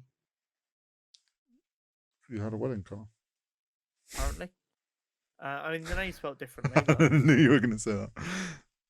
And the best writing for an episode of a drama series went to Jesse Armstrong for Succession, Connor's Wedding. So what I'm hearing is Connor's Wedding must have been a really fucking good episode. Because I've got a feeling Kieran Culkin plays Connor. Maybe then. I'm just going to take a guess here. It's interesting that they've got specific episodes and it doesn't necessarily have to be an episode that came out in 2023. Yeah, I don't understand how this works, but where is Kieran Culkin? Oh no, Kieran Culkin plays Roman. Where's Connor? Alan Ruck plays Connor. So I don't know, maybe Kieran Culkin just had a big part of that wedding. Maybe. And who's Sarah Snook plays Siobhan or Shiv? Shiv Roy. So interesting. But yeah, so that's the drama stuff. Yep. Limited and anthology. This is an interesting one, which I quite like the idea of. Best limited or anthology series went to Beef, which I believe was a Netflix show. Which again, at the time I heard a lot of good things about, but it's kind of disappeared, and I do intend to watch it. But as with everything, I don't have enough time. I have a massive stack of comics. I have a large list of shows I want to watch. It's tough. Life. Yeah, no, I heard good things. Everyone said it was a very good show, and yes, maybe that should have been in the comedy section. I heard a lot of people found it quite funny. Maybe it's only because it's one season. Maybe that's goes unlimited. I don't know. Should we start a cutscene awards? I don't know. I feel like we'd have more of an obligation to watch a lot of this shit. Yeah, we then have to watch. I don't think it's shit. It might be good, but you know, I feel like I'd have to watch a lot more. We have to watch everything, which includes the shit stuff. Or maybe we just have to start doing awards for like the stuff we cover, and then we'll do an other category that could just be anything else. Yeah. We'll do a comedy or musical category, and that can just be anything else. We'll just put Succession in there. Well, no, we'll put Star Wars in it. You don't remember they sung in that one episode? Yeah, Andor, the most comedy. Limited / anthology best actor went to Stephen Ewan for Beef. Yep. Stephen Ewan, of course, the voice of Mark Grace in Invincible. Yes. He was supposed to be the Sentry, but has recently backed out of that due to scheduling issues. Yeah, Stephen Ewan's a good actor. Yeah. I just realised I referred to him as Mark Grayson for Invincible. It's probably someone losing their mind right now because they know him as someone from The Walking Dead, don't they? Yeah. I was sat here thinking that, but I was like, you know what? We're going to stay true to our audience. And yeah, we're Invincible stands here. Pipe down. Best Actress in a Limited Anthology Series. Ali Wong, also for Beef. Mm-hmm. As far as I know, they are like two of the only characters in Beef. I don't think there's many supporting characters in that show, but I don't know. Yeah, I can't remember. Directing went to Lee Sung-jin for Beef Figures of Light, which is a very pretty sounding episode. Yeah. And then the writing went to Lee Sung-jin for Beef for The Birds Don't Sing, They Screech in Pain. Not such a pretty sounding episode. Two sides of the same coin there, I feel. Yeah. So looks like Beef just cleaned up the limited anthology department. Now, this might be, under the short form, two of the most like agreed upon awards I've ever seen. Oh, okay. So short form series award was given to I Think You Should Leave with Tim Robinson. Okay. Which I'm willing to bet anyone who is chronically online has seen a clip of. It is when he does the drive-through and he's like, you know what, let me pay for the guy behind me. And then he drives around. He's like, let me go. I'm trying to do something. And then he's like talking really fast to put the order through. So that's from that show. Yeah. Okay. Which is really, really funny. I've watched some of it. It is a very, very good show. It's a skit show. If you want to laugh and you don't want to have to worry about a story, give it some time. Short form actor went to Tim Robinson for I Think You Should Leave with Tim Robinson. Yep. Again, the show is so good and he's like the focal point of it all. It makes sense. And then short form actress went to Jasmine Guy for the Chronicles of Jessica Wu. I don't know much about that. All I know is she didn't play Jessica Wu in that. So she must have been really good.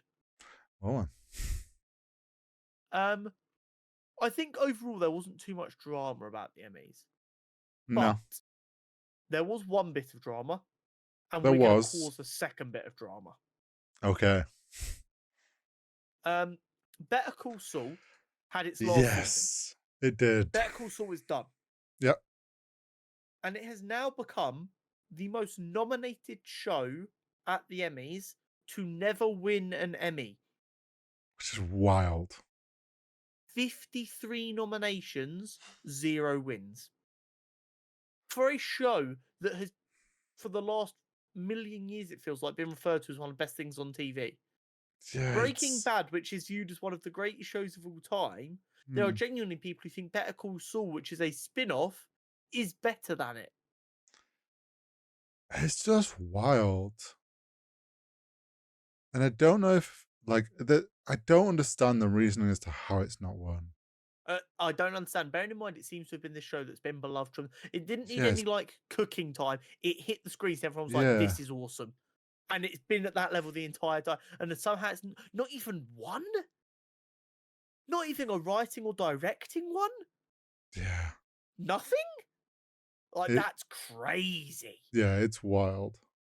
And I haven't gone back to look at all the nominations and work out what's been beaten by to see if there's any logic in it. It's just been really unlucky or what. But really? And we're going to start this second bit of drama. Okay. Was Andor robbed of Best Drama Series? But more importantly, and this is where I genuinely think we've got a case. Okay. Best Writing for an episode, One Way Out. Okay. I struggle to believe that a drama show about a bunch of rich kids fighting for daddy's company can possibly reach the heights of One Way Out on a writing level. And I think that's obviously we haven't seen Succession. Yeah, I don't know how good it is. It very much does feel like it won a lot of awards because it was its final season and it's just finished. And they're like, "Oh, it was a good show. Probably is a good show." And I have no doubt in my mind it's a good show. Andor was a cracking show. And you say the One Way Out, but there's also like the one where Lupin does his speech. Yeah. One Way Out was what was nominated though. Oh, okay. Like it But had nomination, it was there for best writing. so it just then didn't win. I feel like when it's come to the directing and writing ones, if you also look at comedy, show as one, yeah. Yeah. So I feel like there's a bit of bias there. Absolutely. What I'm the seeing argument though, would be, go on. The Bear, both of its episodes for directing and writing were from season 1. There's a chance that if Andor season 2 gets nominated, they'll just give it him a year later, sort of thing. Now, I will admit freely, because I think it's always like the most beautiful parts of any storytelling experience. The good soliloquy does always make me kind of like go, yeah, this is peak. It does. Like, maybe I'm a bit too Shakespearean with it, but a soliloquy does something to me. Okay. Andy Serkis's monologue, soliloquy, speech in One Way Out might be some of the best writing I've experienced, especially in the superhero, sci-fi, nerd genre. Yeah? Yeah. And I genuinely believe, and we've said multiple times, Andor, if you were to strip away its Star Wars and just hide it as a slightly separate sci-fi, and you repackaged it as not being Star Wars but told the exact same story, you could convince a lot of Star Wars is for kids. We're all about high art idiots. That it is the greatest thing ever written, and I think the Star Wars name has robbed Andor of this award. Possibly. And that is the hill I'm going to die on today.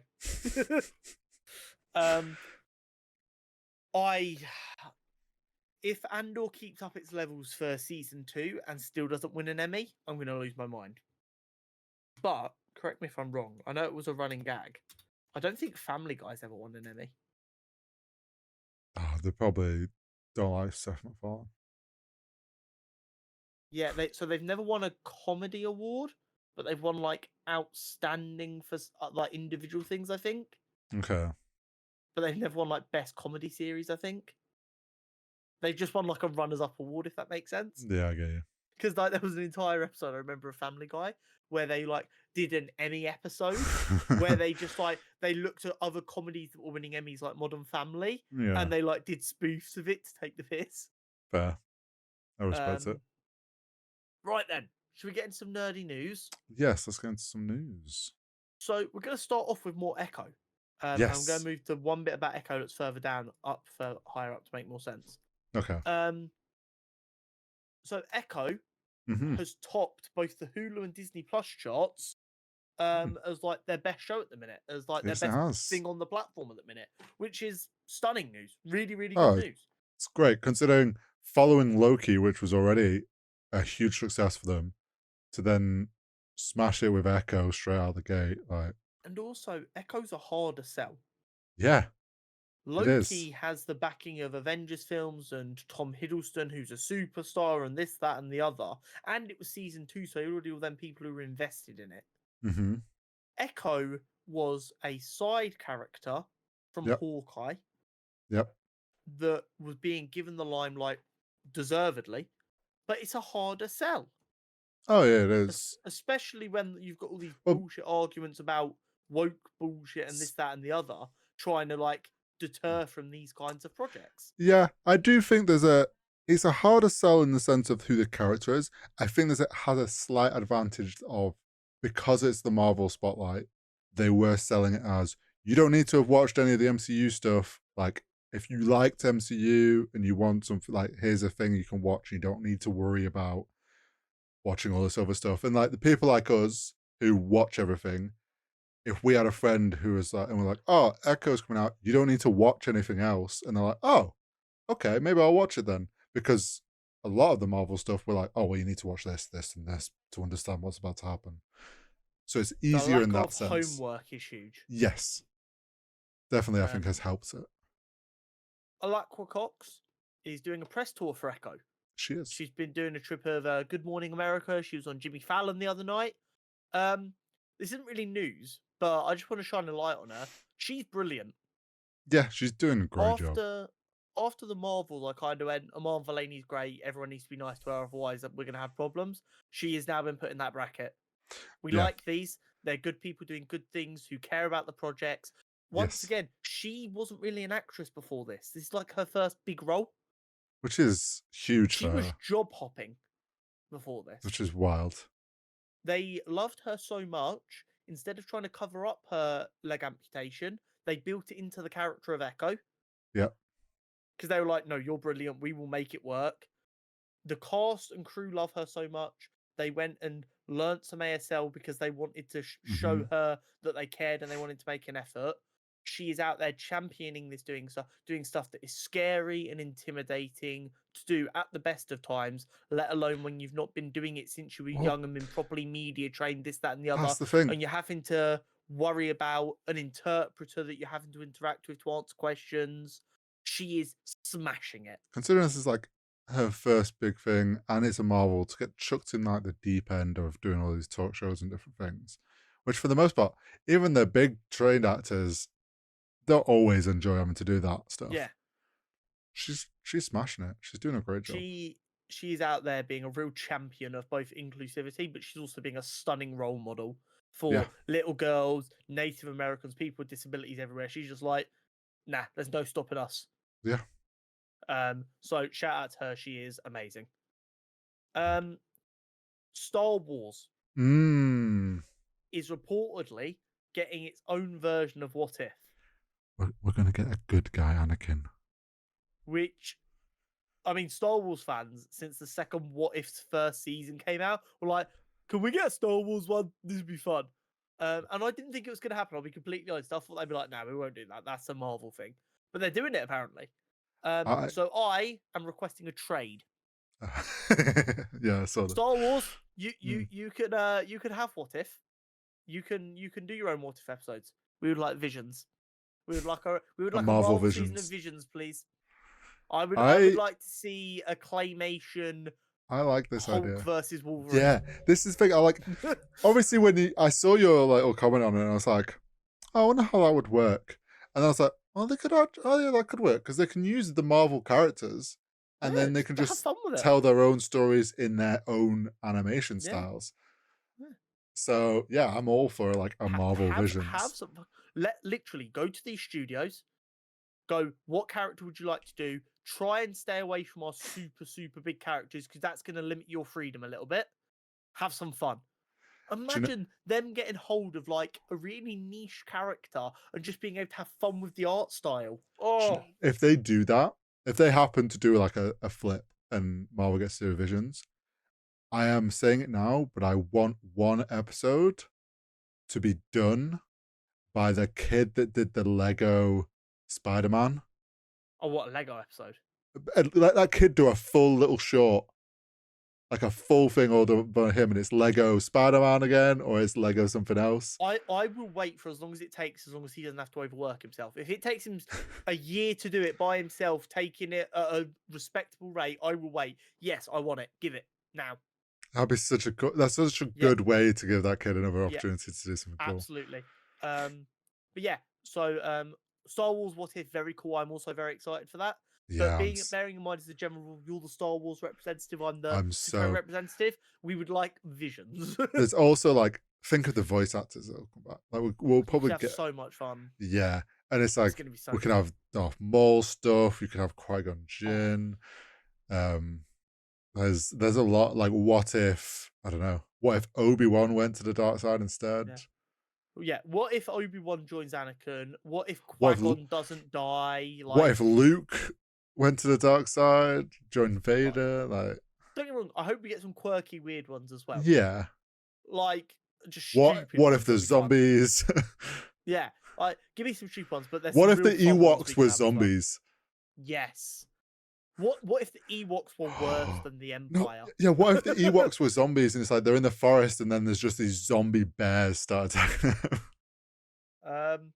So, going back to what we said last week about Daredevil and the Netflix shows being canonized.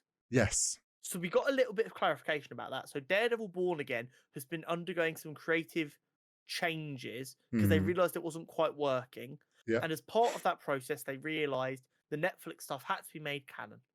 Yeah. So they made that decision, and that's what's happening. And as a result of that, last week we were like, okay, so they've got to bring back Foggy and Karen. Let's get it done. The reports are now coming out claiming that Foggy and Karen will be in Daredevil Born Again with the same actors coming back. Which is great news. This is a victory. This is an absolute W. Victory. Such good news. They did such a good job working on them shows. They are brilliant characters. We need them back. We get them back. This is exactly what we want to see. Yeah. 100%. Robert Downey Jr. He's obviously doing a lot of press work at the minute because it is award season. Yeah, he's with Oppenheimer. He's up for a lot of awards for his stunning work in Oppenheimer. Yeah. But my man is showing some credit to his career. He's mentioned that he thought he gave some of his best acting performances during his tenure as Iron Man and Tony Stark in the MCU, but he thinks they went largely unnoticed because of the genre. And this is something me and you and a lot of other fans have said for a long time, not just in regards to him, but in regards to all actors. Actors will turn up, put in absolute stunning performances, but they do just get kind of overlooked because, oh, it's a Marvel film, it's a DC film, it's a Star Wars film. Who cares? Yeah, 100%. And I think I respect him for like actually calling them out on it, essentially. Yeah. And like, of course, Robert Downey Jr. is the one to like do that as well. There was a period of time when a lot of the OG MCU actors finished their time because their characters had moved on or whatever, where they were kind of like trying to distance themselves a little bit. And everyone was like, oh, see, they hated it. And I think now that we can see everyone talking fondly about it, I think they're actually just going, no, I need to distance myself so I can get a fucking job so that people can see I'm not just that character and then I can be nice again. That's exactly what's happened. RDJ distanced himself, went and cooked in Oppenheimer, and now that everyone's been reminded that he is a phenomenal actor, he's like, don't forget, I was doing this shit over there as well. Yeah, it's like they didn't hate working on Marvel. They just needed they just needed a fresh creative, and like they had to push away from Marvel and do something new. Also, can I just point out though, him calling out that like Marvel stuff got snubbed and like being like, yeah, you purposefully chose not to give us awards. It's such a Tony Stark thing to do. Yeah, but it goes back to a clip that was doing the rounds. I don't know if it was from an award show this season or last year, but Angela Bassett obviously got nominated for an Oscar for her role in Black Panther: Wakanda Forever.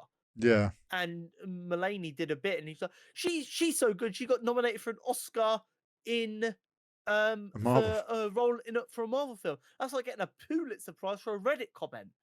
And that gets this big laugh, and that just goes to show how the majority of the industry view these films, and it's just crazy. It's wild. I'm not being funny. I'm not acting like they are the highest form of art to ever exist. No, the themes and the stuff they tackle a lot of the time are very, very good.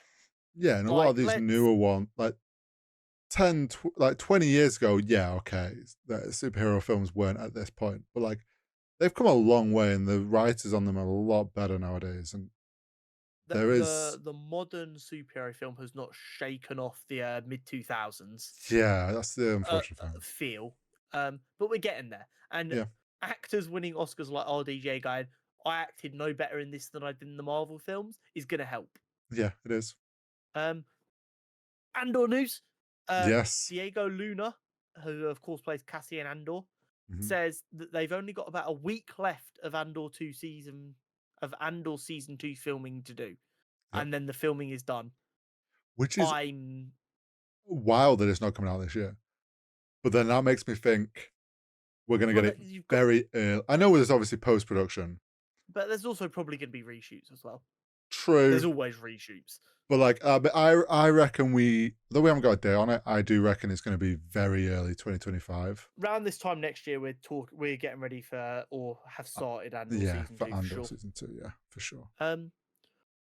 Now, I think I've spoken about my feelings towards horror games on the podcast before.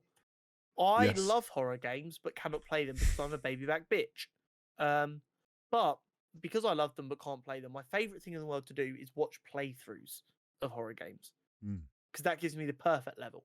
And one of my favorites is Until Dawn, which was a horror video game that had multiple different paths you can go down, but they cast a lot of actors, including Jordan Fisher, as an actor that the Twitch and gaming community will know quite well. In a lot of these roles. And I love it. It's a really, really cool story. Very, very well put together. I believe it also has Rami Malek in it, now that I think about it. Okay.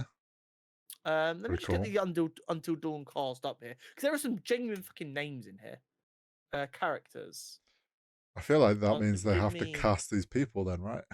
Well, that is part of the discussion that's going around here. So we've got Brett Dalton, who was in Marvel Agents of S.H.I.E.L.D. as the agent who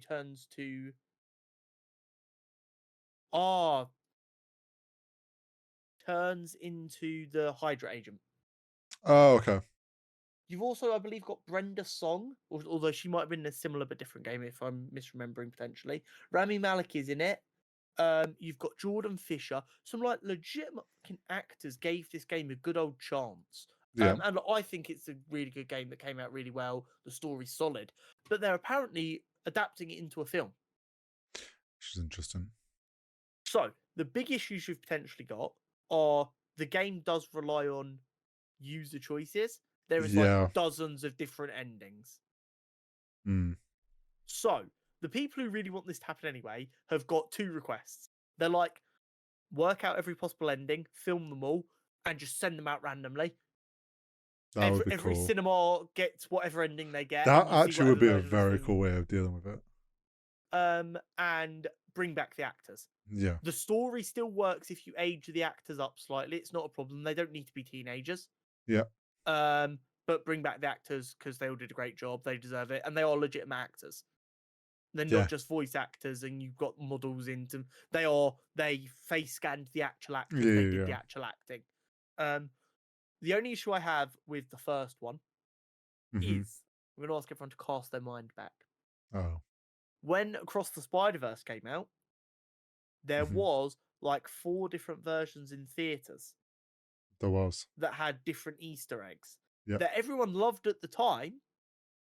And then when it came out onto DVD, everyone was like, "Oh, it sucks. The one I didn't, or the one I saw is the one on DVD. So now I'm never going to get to see the other 3." So when a DVD of that film comes out, do they then have to give you the option to watch like all 12 different versions? This is the problem. At some point someone still needs to decide what the definitive version is?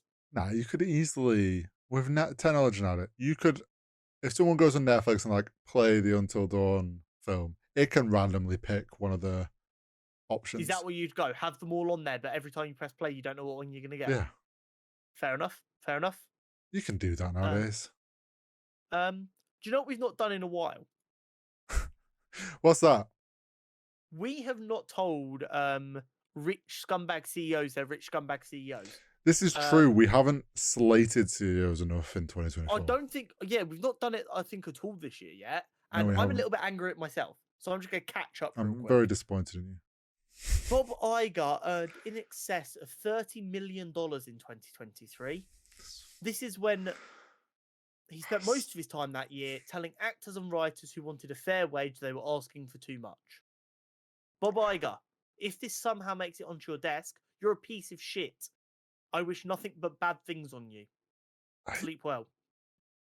Don't understand how someone can sit there and like essentially, I don't know if it was him that directly said that he wanted them on the streets. Yeah, no, it was Bob Iger. It was Bob Iger quote. So like the fact that he can sit there and wanted people to lose their houses over these strikes while he's cashing in $30 million for the year is just like a wild mental place to be able to be in. Like how? Because like we're not talking about the superstar actors here. We're talking about the actors who are working actors who get by on their residuals. Like we heard so many stories about superstars who for a lot of their career had to get by on residuals. And these guys were going, because of streaming services, residuals aren't good enough now. You need to amend our rights and come to an agreement that we're going to get comparable residuals so that we can live off residuals again, as actors have always been able to do. And he is sitting there on his $30 million a year and his nice cushy job going, you're asking for too much. It baffles me. What on God's green earth? Baffles me that someone can have that mindset. I'm just going to say right now, all of the companies that were holding out on these strikes, I'm willing to bet if all their CEOs took a 50% pay cut, which would still be well within the top 1%, like comfortably, like probably top 0.1% of the world, they would probably, just by doing that, have covered 90% of the extra costs. Yeah, There is no reason for any individual to earn $30 million a year. Yeah. And I'm going to say this now, maybe this gets thrown back in our face. If this podcast ever gets to the point where the two of us are somehow earning $30 million a year from doing this, I'm going to punch you in the head if we don't start donating obscene amounts of money to reasonable causes. Here's the thing. If we're ever at a point where we're earning $30 million and we don't have that money going to pay for a team. Yeah, I'm talking about, like, even if after we can do all that kind of stuff, like, I don't need to be that kind of stupid rich. I need to know my house is paid for, my bills are paid for, I don't have to worry about food, and I can play whatever new game I want to play. After that, money's pointless. If we've got that much money coming in, we'll start our own studio and start making our own films. Just to undercut everyone. Yeah. We'll just do it. Hey, to be fair, we've in about 10 years' time, Batman, Superman, Wonder Woman, that's not under the public domain. Well, you've got to be careful because the Batman logo and the Superman logo don't. Hori, you're a graphic designer. Yeah, but like you've got to be, they'll be very picky with that. Yeah, but I have we'll find a way around it. We've got a lot of money. We'll work it out. Yeah, so all this money we've got. Well, I mean, in this hypothetical world, we do have loads of money. So okay, yeah. Ted. Yes. The Seth MacFarlane films. The first one was a masterpiece. The second one was a shit show. Yeah. Got its own TV series. It did. Which apparently Peacock approached Seth MacFarlane about, not the other way around. They were like, we think it's time, we want to do something with this IP. And he was like, if you guys are willing to fund a fully CGI bear for that many episodes and you're not going to half-arse it, I'll do it. Yeah. It's become Peacock's most watched original series already. Yeah, apparently it's doing really well. I've seen some clips. It's fucking hilarious. They've done a good job with the writing from what I can see. It is some of the bits that have made it via Twitter they are like proper Family Guy, OG peak Family Guy bits. Yeah, it's like hitting that original Ted sort of like humor points. Yeah, really, really funny. I'm loving it so much. It's just like these moments. And like I've always said, one of my favorite things is when you've got someone who's kind of aware that people are being a bit weird. Like in a comedy where something funny but insane is happening. You have that one guy going, what the fuck is this? Yeah. And there's like a clip going around and he's like, oh, we had an Indian kid going here last year. Like the John character. He's like, but they got to him. And Ted's just like, what do you mean they got to him? He's like, oh, he's really nice. He always brought cool food. It's like, what do you mean they got to him? Who got to him? He's just not addressed and they just continue on with their day. Yeah, I do love what like the Ted character is and how he is used. Ted is an amalgamation of Peter Griffin and Stewie, who are two of the funniest characters in sitcom history. Oh yeah, it's like it's just Seth MacFarlane going to be. And another one that I really, really found funny was they're in school and like the popular girl is horrible to the teacher, and Ted just shreds her to pieces. I think the teacher is like his mum or something, or like the equivalent to his mum. Okay. And he's like, and like you can clearly tell, like the theme of that episode was they weren't being as nice to her at home as they should be. So he like overcorrected at school. Yeah. And he's turned this really popular girl who sat there being all sassy and bitchy, and she's like in tears, grabbing her books and running out the door. And then John's just like, Teddy, what the fuck? And he's like, sorry, did I go too far? Really funny. I do like it because it's like Ted is essentially an adult person, but like he starts off being with a kid. Yeah, it's just and doesn't know how to tone down. I did see that Seth MacFarlane said if people are wanting a season 2, like you've got to show it with the viewership, and that they're showing it. So, I mean, if it's the most watched, then I think there's a high chance there'll be a season 2 of this. I believe in the UK it's available on Sky something, possibly, which is then probably Now TV. Or something. They've done the one thing that some companies seem to struggle to do. They found a way to get it out of just America, which is going to help it. Yeah. So, I do plan on finding time to watch it at some point because it seems. I mean, with Family Guy being like my go-to like lazy watch, it seems like it might be a good thing to go and grab. More Daredevil news that we should have grouped up, but suck it, it's our podcast. Daredevil Born Again is due to restart filming any day now. Yeah. The length of the series was originally reported to be 18 episodes. Yeah. That's now up in the air after the creative changes that we discussed earlier, with them changing stuff slightly and bringing the Netflix stuff in as canon. That might change slightly. I won't be surprised if we end up with about 12 episodes. Yeah, I was going to say it's maybe something like 12, because I feel like now the stuff's canon, there's kind of... There's obviously they're gonna needed. Yeah, they're obviously gonna have to explain a bit of like what's been going on, but it is less of like setting up Daredevil in the MCU is needed if like we've already essentially had that. Which might mean though we do need to go back and rewatch Daredevil before this comes out. Would you like my you know the meme of like the knives to the throat? Would you like my knives to the throat take? Okay, here we go. I don't need or want a scene of Matt Murdock when the blip happens. I don't need or care to see him hearing half the heartbeats disappear. I think this is one of these things that people who don't make shows but think they know how to make shows, like we do sometimes, have decided would be really cool. But how does that fit into any kind of narrative they're trying to tell without feeling like obvious pandering at this point?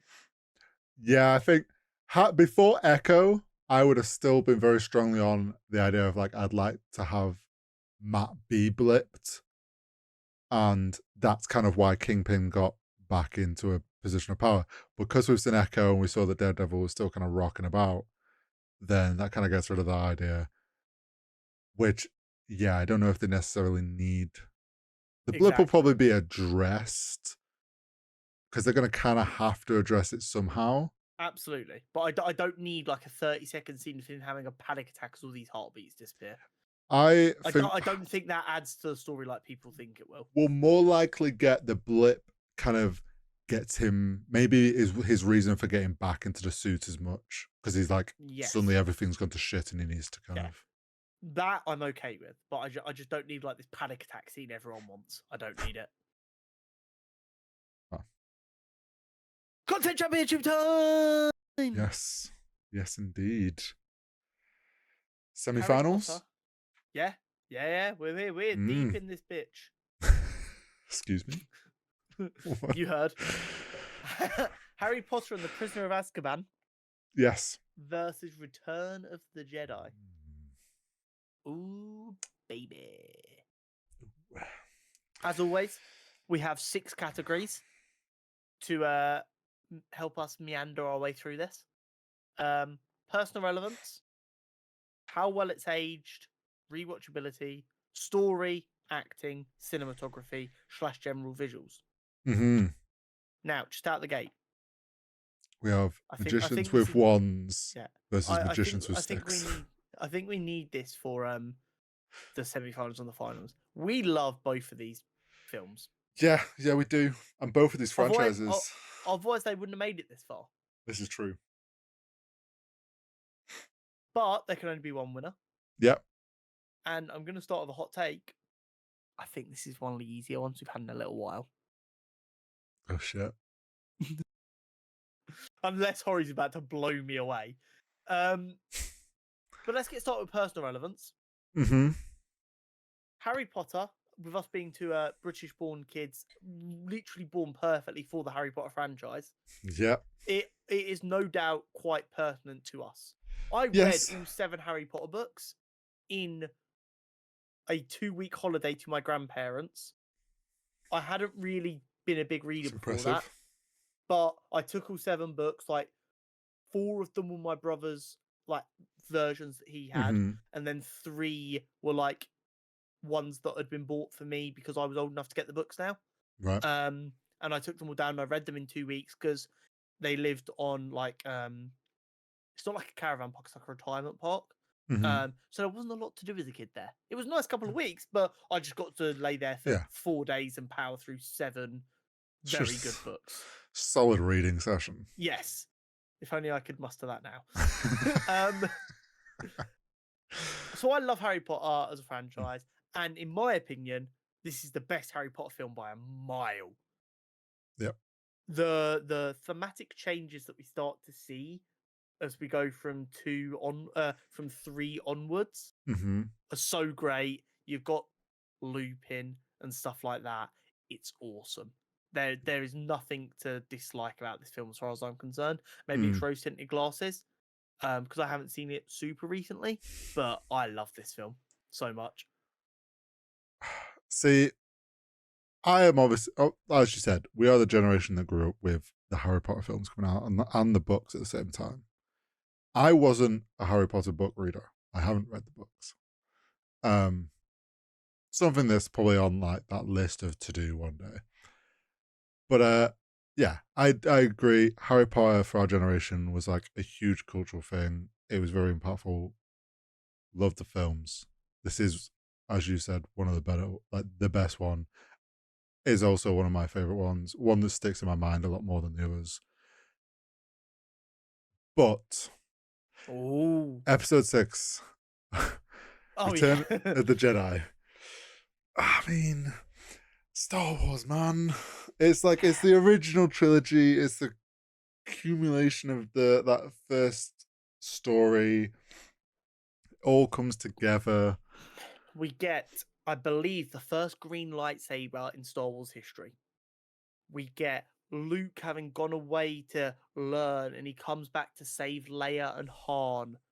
And yeah, he's this Jedi. We get the big fight. We get Jabba the Hutt.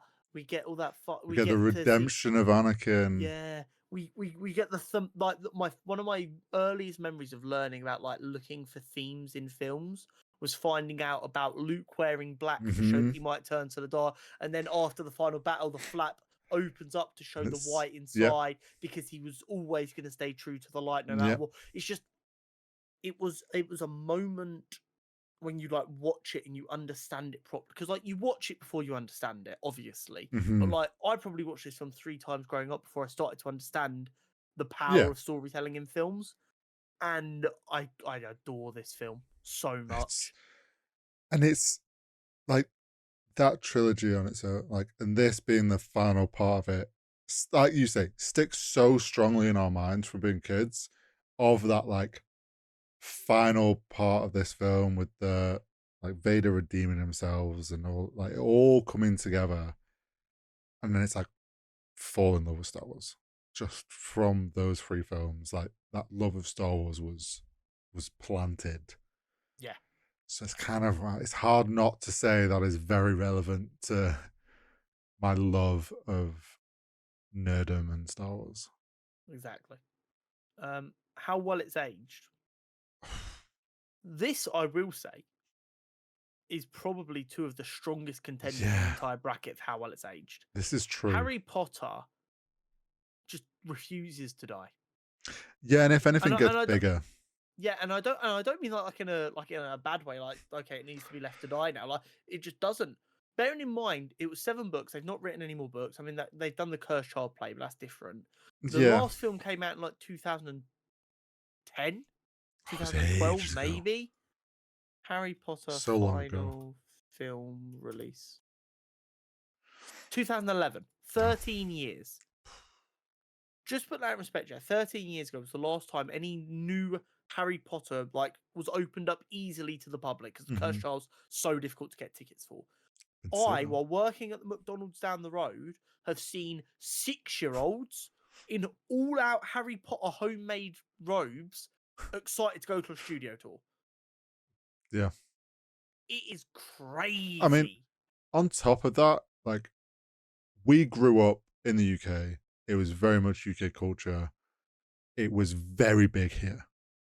It was obviously always going to be big in the UK.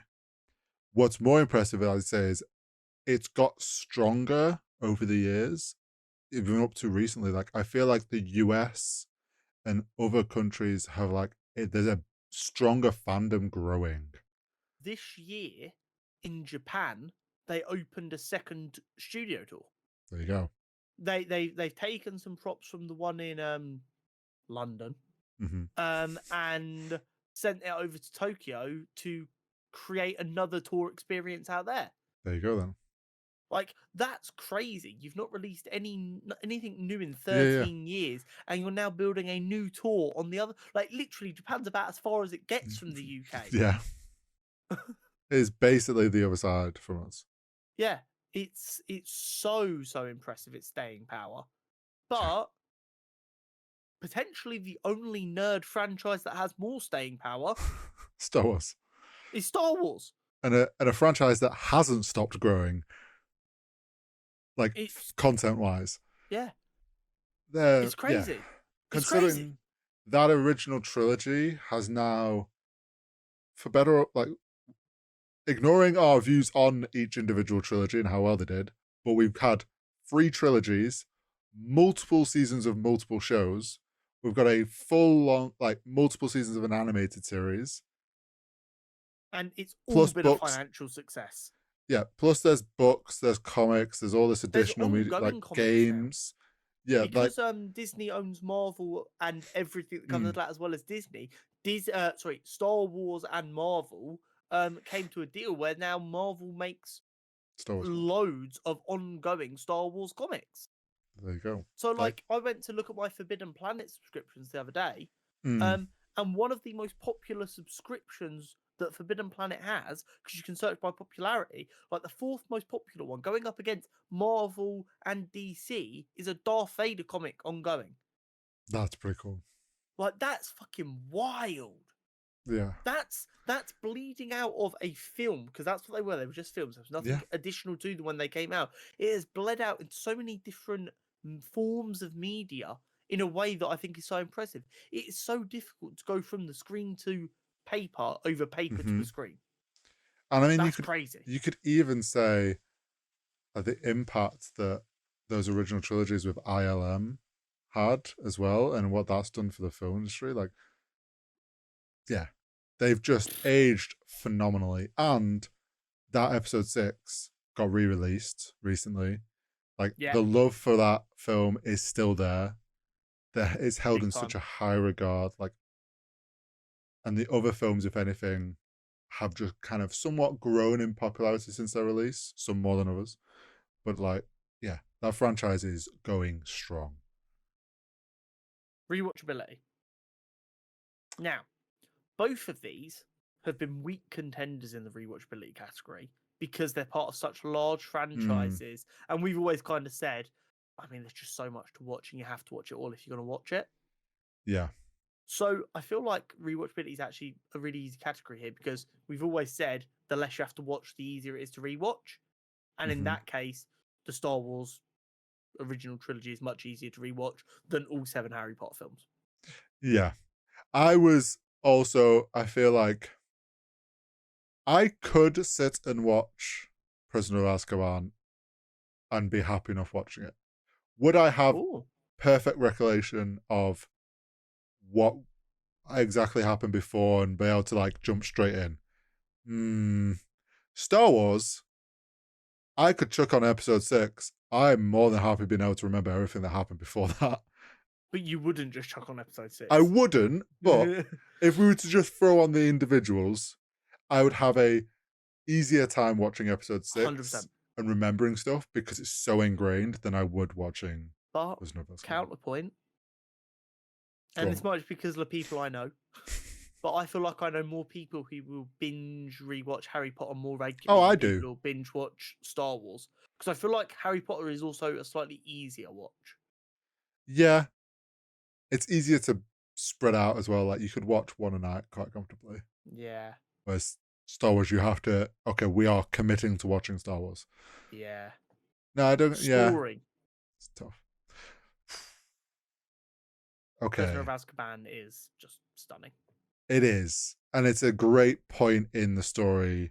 And I also of the think it's whole one of the thing. more self-contained books as well. Yeah. Like, yes, obviously it has bigger ramifications, Mm-hmm.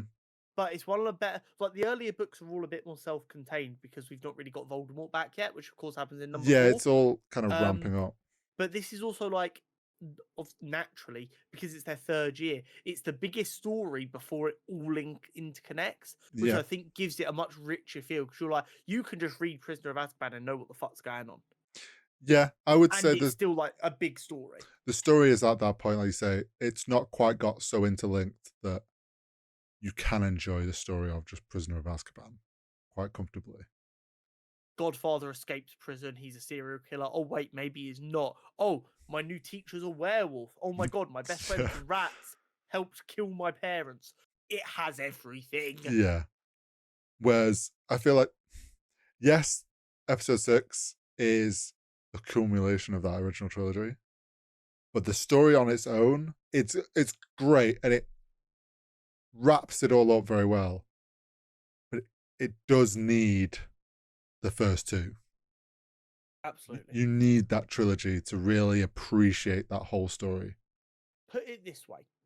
I think the best way we could articulate this. You just give someone who's never watched Harry Potter, knows nothing about Harry Potter, Prisoner of Azkaban. They will piece together pretty accurately the history of Ron, Hermione, and Harry. And like the relationships with other characters. Yeah. You give someone who's never seen or heard anything about Star Wars, Return of the Jedi, they're going to be a lot more confused. Yeah, they're going to have way more questions. On Return of the Jedi. No, because it's just a... Return of the Jedi was written as part of a trilogy. Yeah. Whereas the Harry Potter books were written one at a time. Yeah. Yes, she would have had a general idea of where she's going, Mm-hmm. but they weren't all like ready to go. Yeah, like that. How you're putting it is like, you're right. Harry Potter was individual books. Yes, there's an underlying theme and story throughout that is weaved in there and gets more complex as it goes on because a bigger picture is emerging. Whereas, let's be real, the Skywalker trilogy is like the Luke Skywalker one. It was a singular story, then chopped into 3 parts. Exactly. So it's like essentially you took one Harry Potter book and split it into 3. So, like, if you gave someone Deathly Hallows Part 2 to watch, they would be fucking lost. They'd be like, why? I need the rest of this. Exactly. Like, even if you gave them Deathly Hallows Part 1 and 2 to watch back to back, they'd still be really lost. Because you're so deep in... After number 4 of Harry Potter, you need the pre-knowledge. But 1, 2, and 3 of Harry Potter are very easy to watch by themselves because, you need a bit of pre-knowledge, but most of that gets re-explained. You'll kind of understand everything else as you go. Yeah. Acting. This is the one place I am dead set on my feelings. Okay. Star Wars, while I adore it, it's very 80s sci-fi acting. It's got a sprinkle of that Shakespearean elegance that made 80s sci-fi so great. Yep. But it's a product of the times. George Lucas's script writing has never been his strongest suit, which I think does limit some of the actors' performances because it has stunning actors top to bottom. Yeah. I would not disagree with that. I would say Star Wars is... the acting is nothing spectacular. And like you say, George Lucas was a very creative person and very good at world building and building this universe of Star Wars and being able to articulate that to like ILM and visually sell this world that he's building. As you said, though, his script writing was weaker, which then meant the acting was a bit weaker in places. Whereas Harry Potter, some of the best. They just cooked. They just cooked. The children stunning. And the best bit was in Prisoner of Azkaban, they were all starting to get a little bit older now. Yes, so they'd become a bit more professional. They had 2 films under their belt. They knew what they were doing. They knew how to interact with directors. They were getting to the point where they were learning from the older, more experienced actors like Alan Rickman and people like that. The essentially supporting cast of the 3 kids was like the best tutors they could have ever had. Like, it was a stacked cast. when you look at what Daniel Radcliffe has done as an adult and how good an actor he is, you can see the effects of Maggie Smith and Alan Rickman, who he was spending his entire childhood learning from. Yeah.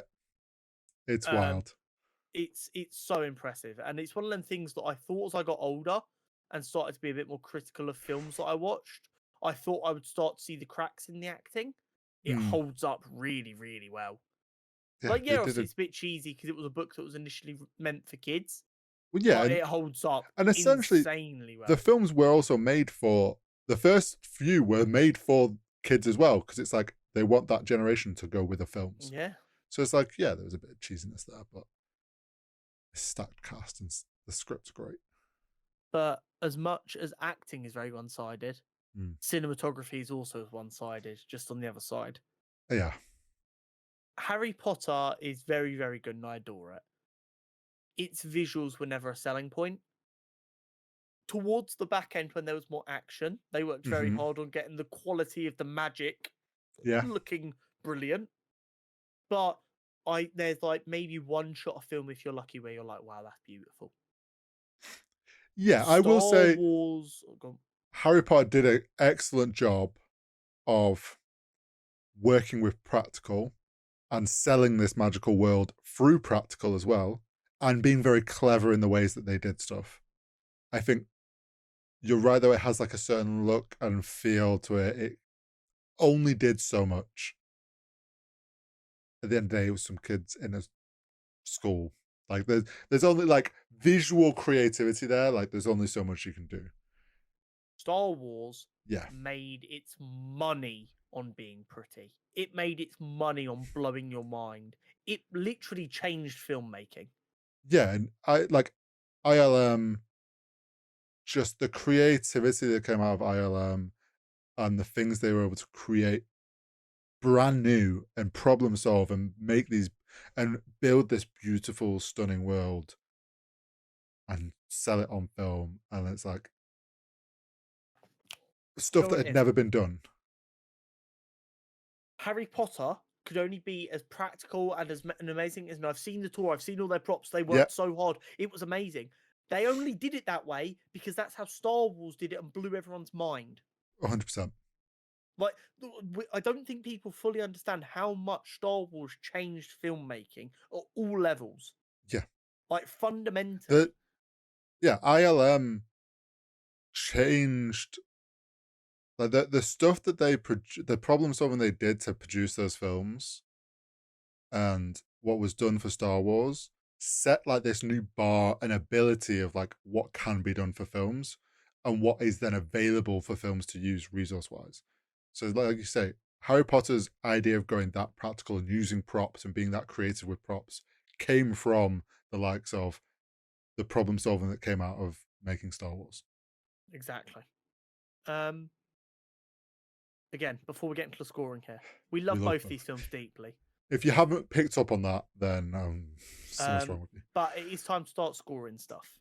Yeah, only one of these can win. It is.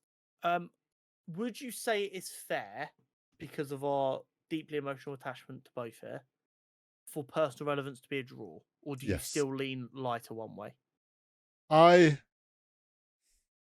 would personally, I would probably lean more towards Star Wars.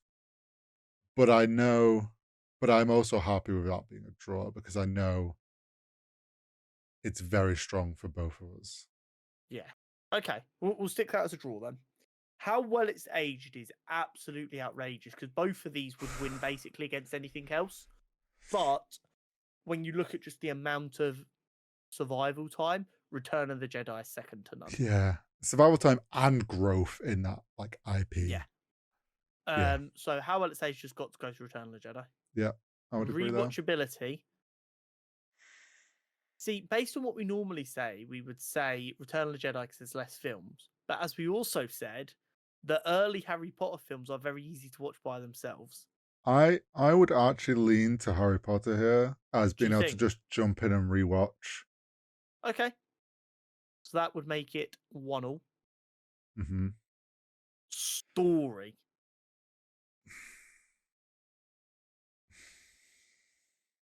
It's so hard. I think we need to try and take it for each individual film.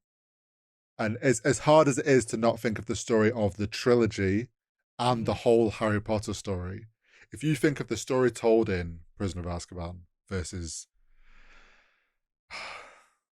I think there's a more self-contained story in Harry Potter, but I don't know if that makes it better.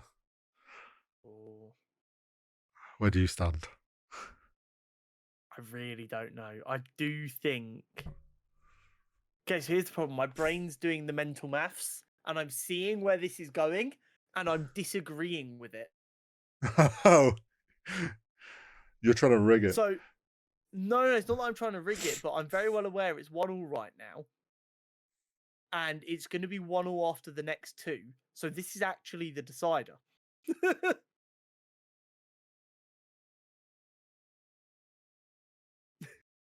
I think. Let's go and do acting and cinematography first and come back. Yeah. So acting unequivocally goes to Harry Potter. Yeah. It's not close. Yeah. And then cinematography unequivocally goes to Star Wars. Yeah. And what that does is it makes it 2-2 with the story as the tiebreaker. And the big question we have to ask ourselves is, are we taking Harry Potter and the Prisoner of Azkaban as a story versus Return of the Jedi as a story? Because if that's what we're doing, then Harry Potter and the Prisoner of Azkaban has to win. But I'm not sure, as much as I love both of these, I can sit here with a straight face and say that Harry Potter and the Prisoner of Azkaban beats Return of the Jedi. But then now I think about it, it's like the story and the story beats told in Return of the Jedi are incredible. They are.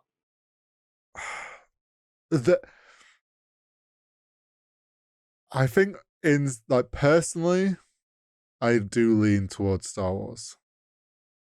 And there's personal bias comes into that a little bit.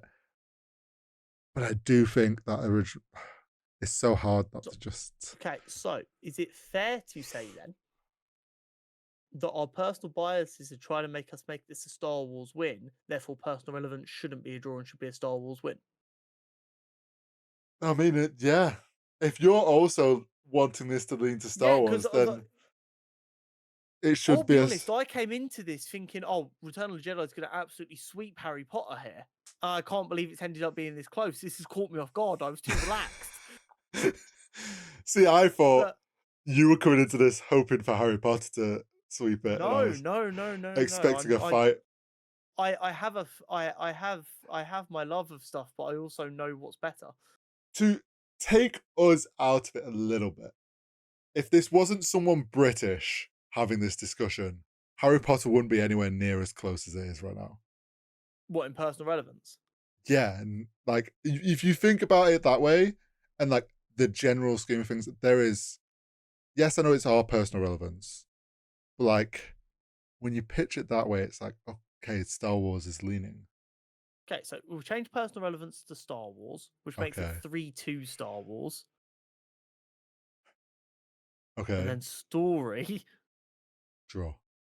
We call a draw. Just to get out of this pickle. And that makes it 3-2 Return of the Jedi. That I don't know why we're trying to feel bad about like rigging it here. This is supposed to be based on our opinions. Well, here's the thing. We're struggling on story because they're both great. So at that point, it's a draw. And realistically, this then comes down to what is our personal choice on which is better, which is personal relevance.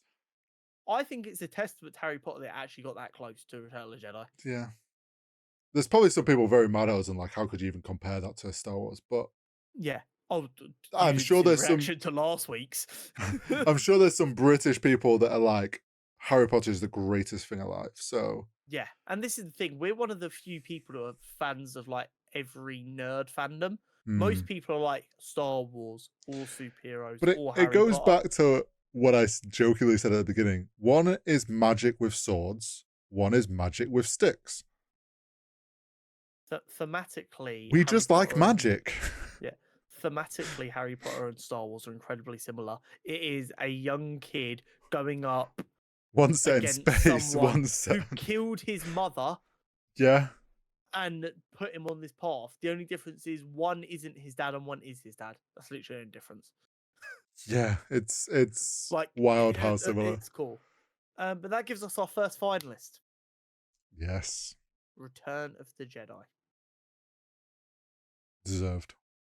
Our semi-final next week is the one I expected to be difficult, and after how difficult this one was, I'm scared. Lord of the Rings, Fellowship of the Rings versus Captain America Winter Soldier. Okay, this is hard for you.